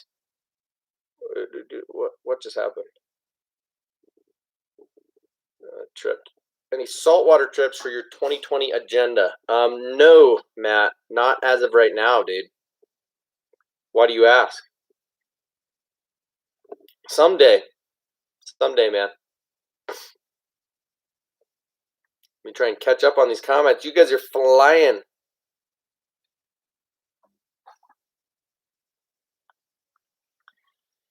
And yeah, BJ, Brian did leave a comment that I asked him, who are some of the other channels that you like to watch? So, he was answering a question that I asked him. He wasn't just going off on a tangent talking about other channels and messing with the stream here. So no worries. I'm glad that he mentioned them, and I think it's worth talking about for sure. I'd be happy to talk about other channels and give my hot takes, my opinions on certain YouTubers, what I think they do well, what they don't do as well. I'm an open book, and I'm not looking to be dramatic in the least bit, but I'm happy to be honest. I don't need to be political. So Matt says I won't throw a popper without a feather tail or streamer on it. Must have for my top waters. I hear you there. Absolutely. Poppers and walking baits for the most part. I do want a feathered treble, and a lot of prop baits too. Thinking about throwing some feathered trebles on the back of whopper ploppers. The hooks that they come with these days are so decent out of the pack that I don't find the need to change them out. But absolutely, I think throwing a feather treble on the back of like a whopper plopper. Look, Riley says put it on a Choppa 120. You won't regret it. I don't know if she's saying put a feathered treble on a Choppa 120, but I'm saying you should do that. Even though the Choppo comes with good hardware, I think it's got those Fusion 19 trebles on it. So yeah, I'm gonna get the Choppo, I think, in next month's order on Discount Tackle. So for sure, gonna throw it for some Northern Pike, says Ryan. Absolutely, dude. And Ryan, why not hop on Monster Fishing Tackle, aka Outdoor Pro Shop, and grab a couple of the Savage gear? I mean, I haven't thrown this bait, but I can tell you right now that it's going to fish well. It has a different shape and balance point to it, and the tail is weighted, so it's made just a little bit differently. But I can almost guarantee you it's going to fish well, and they're super cheap right now. Like, I paid $7 for this thing, and this is the 135 size. So I think you'd pay something like $17 for a whopper plopper. Now, maybe it's still only 10 or something like $10 for the Choppa 120. So either way, Savage Gear Smash Tail. Use my links, guys. By the way, I wanted to mention to you that I did get I had an update conversation with Discount Tackle this past week, and gonna have some new things coming. Gonna make some video content on some specific topics for them to post on a YouTube channel that they're creating. But separately, they're pretty pleased with how things have been going with us working together so far, and they offered for me to give me an affiliate link for everything moving forward. So I'm going to start giving you guys links and suggest and ask kindly that you use my link before shopping at Discount Tackle and also at Outdoor Pro Shop, since I can make a small commission percentage at both of those websites. If you're going to shop there, you might as well use my link, and everybody wins, right? It just means that more money's going to go into the channel, the giveaways. Everybody wins. So BJ says, what are some great baits to throw from the banks for the springtime? I mean, I'm sure you have talked about it, but just asking. Absolutely, BJ, we have talked about it, but I'm happy to mention it again real quick.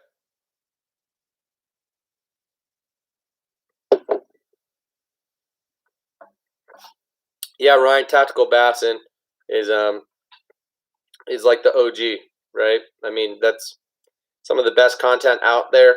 I think some of their stuff has gotten a little bit dry recently. They've been putting out half an hour long videos that are a lot of just like silent, videos of them fishing, and I don't find that all that interesting. Most of their underwater videos are all awesome. Super cool to see. I can't believe they get that footage on film, but really like Tactical Bassin for sure. Matt says Gene Jensen from Fluke Master. Yep, Gene again, also OG. I got nothing but respect for Gene in the way that he has helped educate people, and he's got very good fundamentals content. But I don't watch everything that he puts out.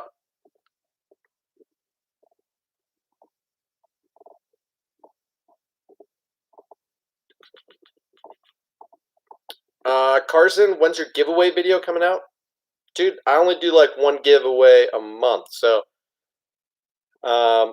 in a week or two, I will post a giveaway video for the month of May. But I haven't compiled all of those baits.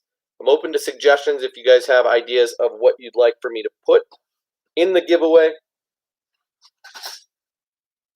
You know, I'm thinking about including the 5-inch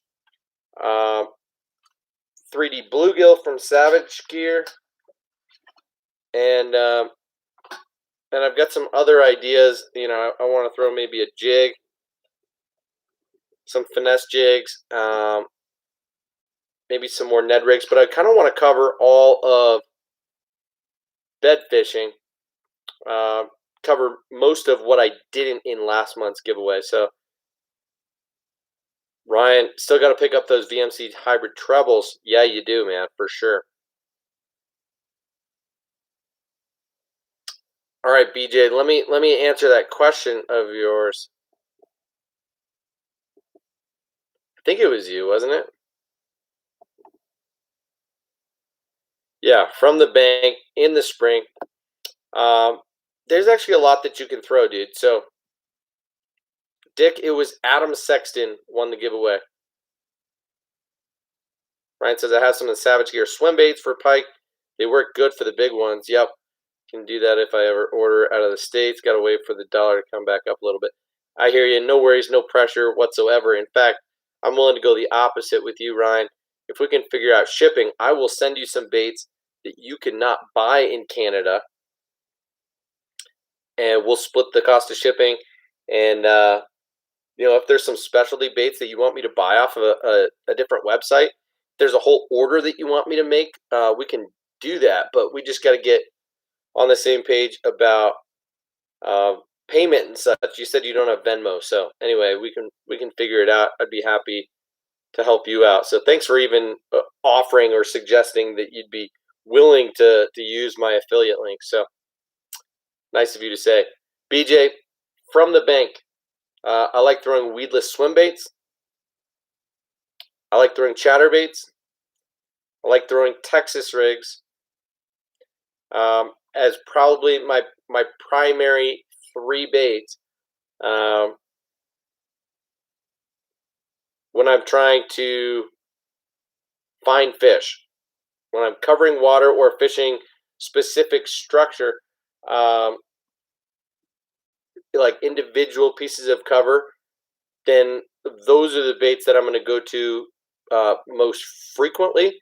But it depends on the body of water that you're fishing. So if it's something smaller or you're on a more high percentage spot, I would automatically go to a slower presentation with like a worm and throw a Nico rig, shaky head, or a Ned rig, something like that. Maybe even a short leader drop shot. But for the most part, a drop shot is not going to do nearly as well as those other presentations.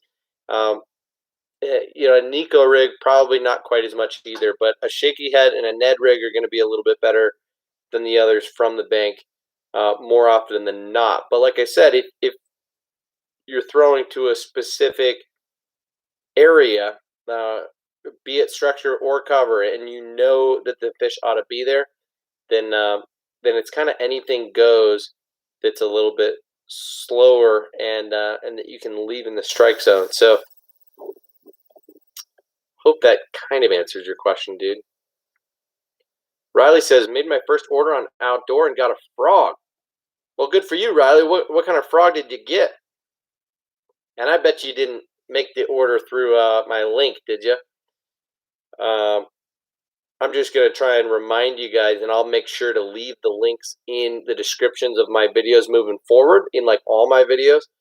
But now I have links to both of those websites that if you were to just click the link to take you to the website and you make a purchase, then I make a small commission off of your purchase. And it's not very much, right? Like over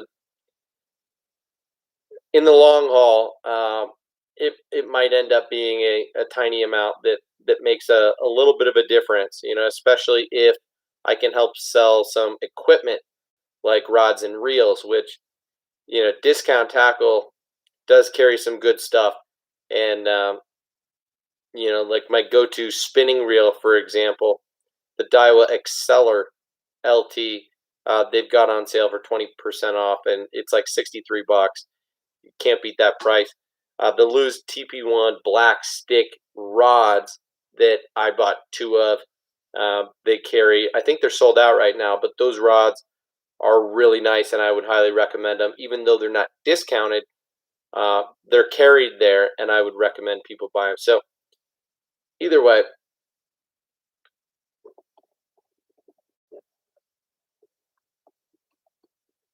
whoops, just clicked off of my video. And of course, now I'm back behind. Riley, what kind of frog did you get?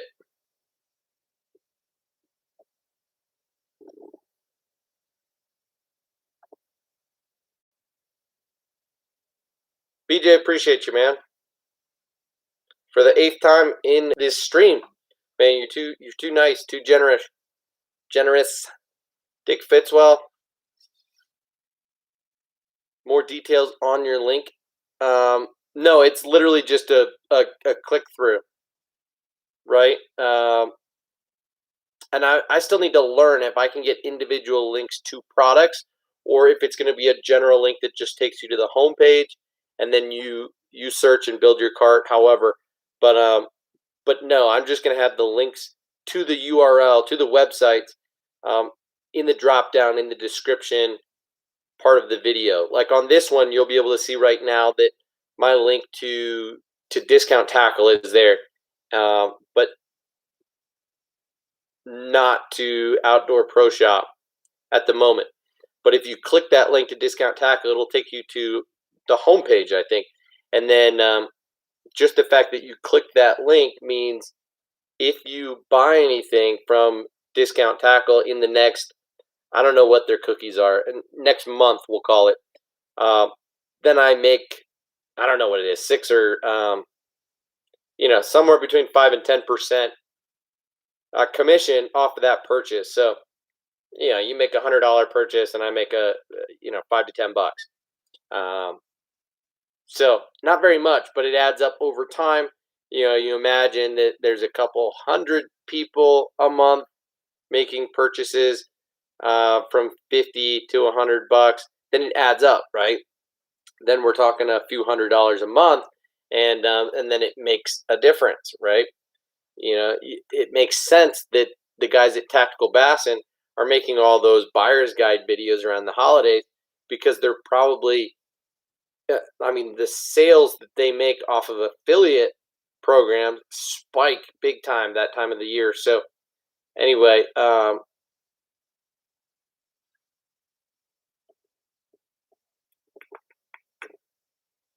bluegill from Savage Gear would be perfect. It's that time of year.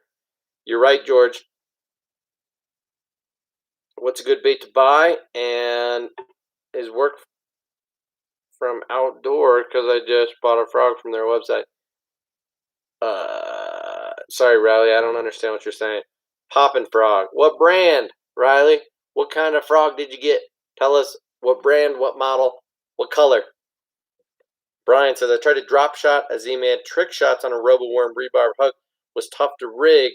What hook would you use if there is some grass? I would use like the owner cover shot is probably the best drop shot hook to throw if you're trying to rig weedless. Okay, look into the cover shot hook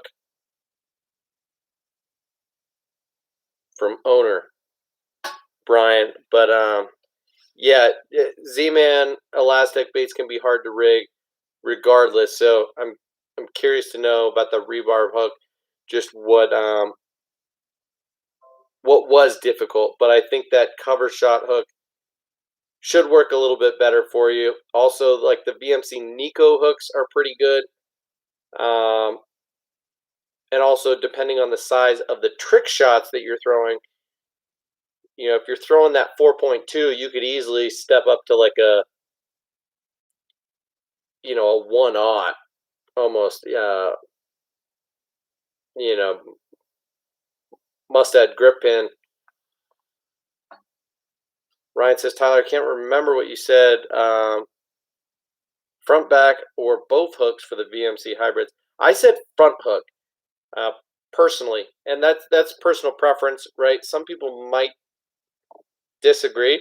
You could go both, but for now, I'm going front hook. I find that it's an attractant. It's going to add a little bit of flash, and just like on an A rig or a spinner bait or anything else, if you have a blade trailing in the back, it's a focus point that the fish are more likely to attack. And so if you have it in the middle of the bait, you're more likely to get them on the rear treble. If you have it on the rear treble, you're more likely to get short strikes and lose fish because you've only got them hooked on that rear treble. And I've found that to be the case a little bit with the hyperelastic dart spin, for example.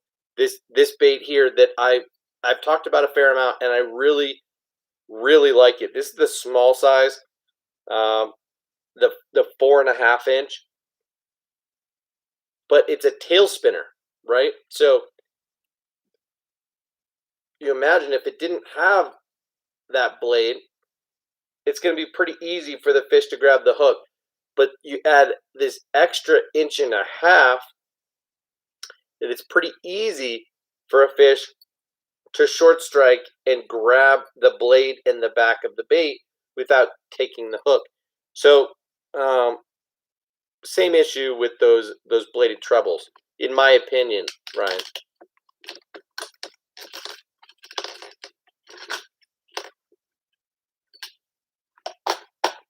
You can e-transfer straight out of your bank account, but we can figure that out. Yeah, absolutely, man.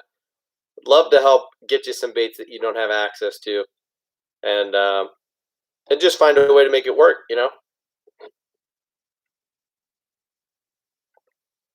Right. I figured out when my friend bought 23 packs of tungsten for a cheap amount of money. My cousin is pro staff with wicked weights. Okay, that does make a lot more sense now.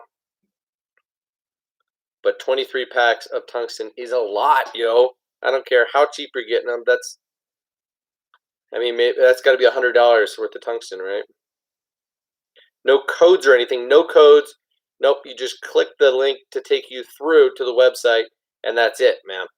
So that's all you got to do. In the last video that I made last week, there was a link to my Outdoor Pro Shop link. That will be updated in the description of this video, probably within an hour of us hopping off. It's already 11:30 my time. I do need to dip out of here. I got to pee pretty bad, so I'm going to hop off here in a minute. But yeah, that's all you need to know, Dick, is you just click the link. It takes you to the homepage. You do your shopping, and then it registers that you got there from me. That's all you got to do. There's no discount code, unfortunately, but I'm really only representing and suggesting that you shop at these places because you can get the best deals like anywhere on a lot of this stuff. So Discount Tackle, while their prices have gone up a little bit on some stuff, you can still get better prices on a lot of things at Discount Tackle than you can anywhere else. And otherwise, they're competitive on most other things. And same with Outdoor Pro Shop. They're competitive on most things, and then the things that they have on sale are kind of outrageous, like really, really good deals, like those Savage Gear deals. I couldn't help but go crazy on. And the Strike King products are all 30% off, and some are mispriced. So until those are sold out, I'm probably going to keep stocking up. Riley says, "Booyah, Poppin' Frog in the green and black." Nice. Nice, nice, nice. That's a good one. Brian, that's the same style hook and bait shape was hard to get in the middle of the trick shot. Same style hook. Yep.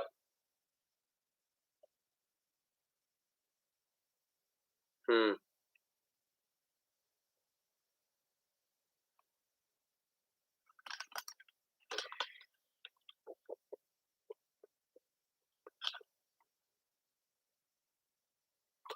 You know,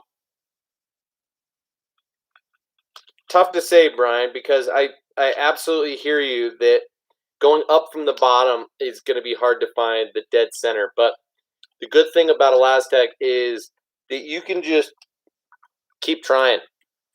Re-rig, take it off, re-rig, take it off, re-rig until you get it just right. You have to go slow, be methodical, pay attention, and kind of get it just right. So you're right, though. As I was suggesting the cover shot, I was thinking, yeah, I don't know. I was second guessing myself, wondering why the rebarb wasn't working for you since I was suggesting the cover shot. BJ, Riley was asking what are some good baits to buy from that website. From Outdoor Pro Shop, like I said, the Strike King baits, pretty much like half of Strike King. Their baits are super cheap, especially their soft plastics. And then the Savage Gear baits are like on clearance right now. Absolutely ridiculous. So that's what I stocked up on last time and showed you guys when I unboxed the bats and the bluegills and the plopper style bait, and then all those Strike King soft plastics, the Magnum Rage Bug, and there's a lot of really good deals on Outdoor Pro Shop. So anyway, in order to click that link, you got to go to my last video though. So I'm not sure if that answers your question, Riley, but yeah, Dick, I'm holding my dick right now. I gotta go rock that piss. You're right. So, geez, 70-piece kit on Woo Tungsten, crazy. All right, guys, I am gonna pee my pants, so I'm gonna dip out of here.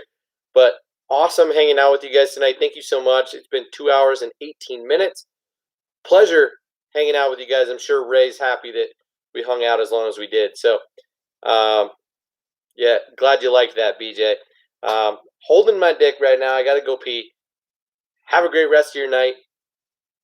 Super fun hanging out. We didn't talk about anything tonight, but we will next time. Cheers. See you in the next one. Cheers. Ah!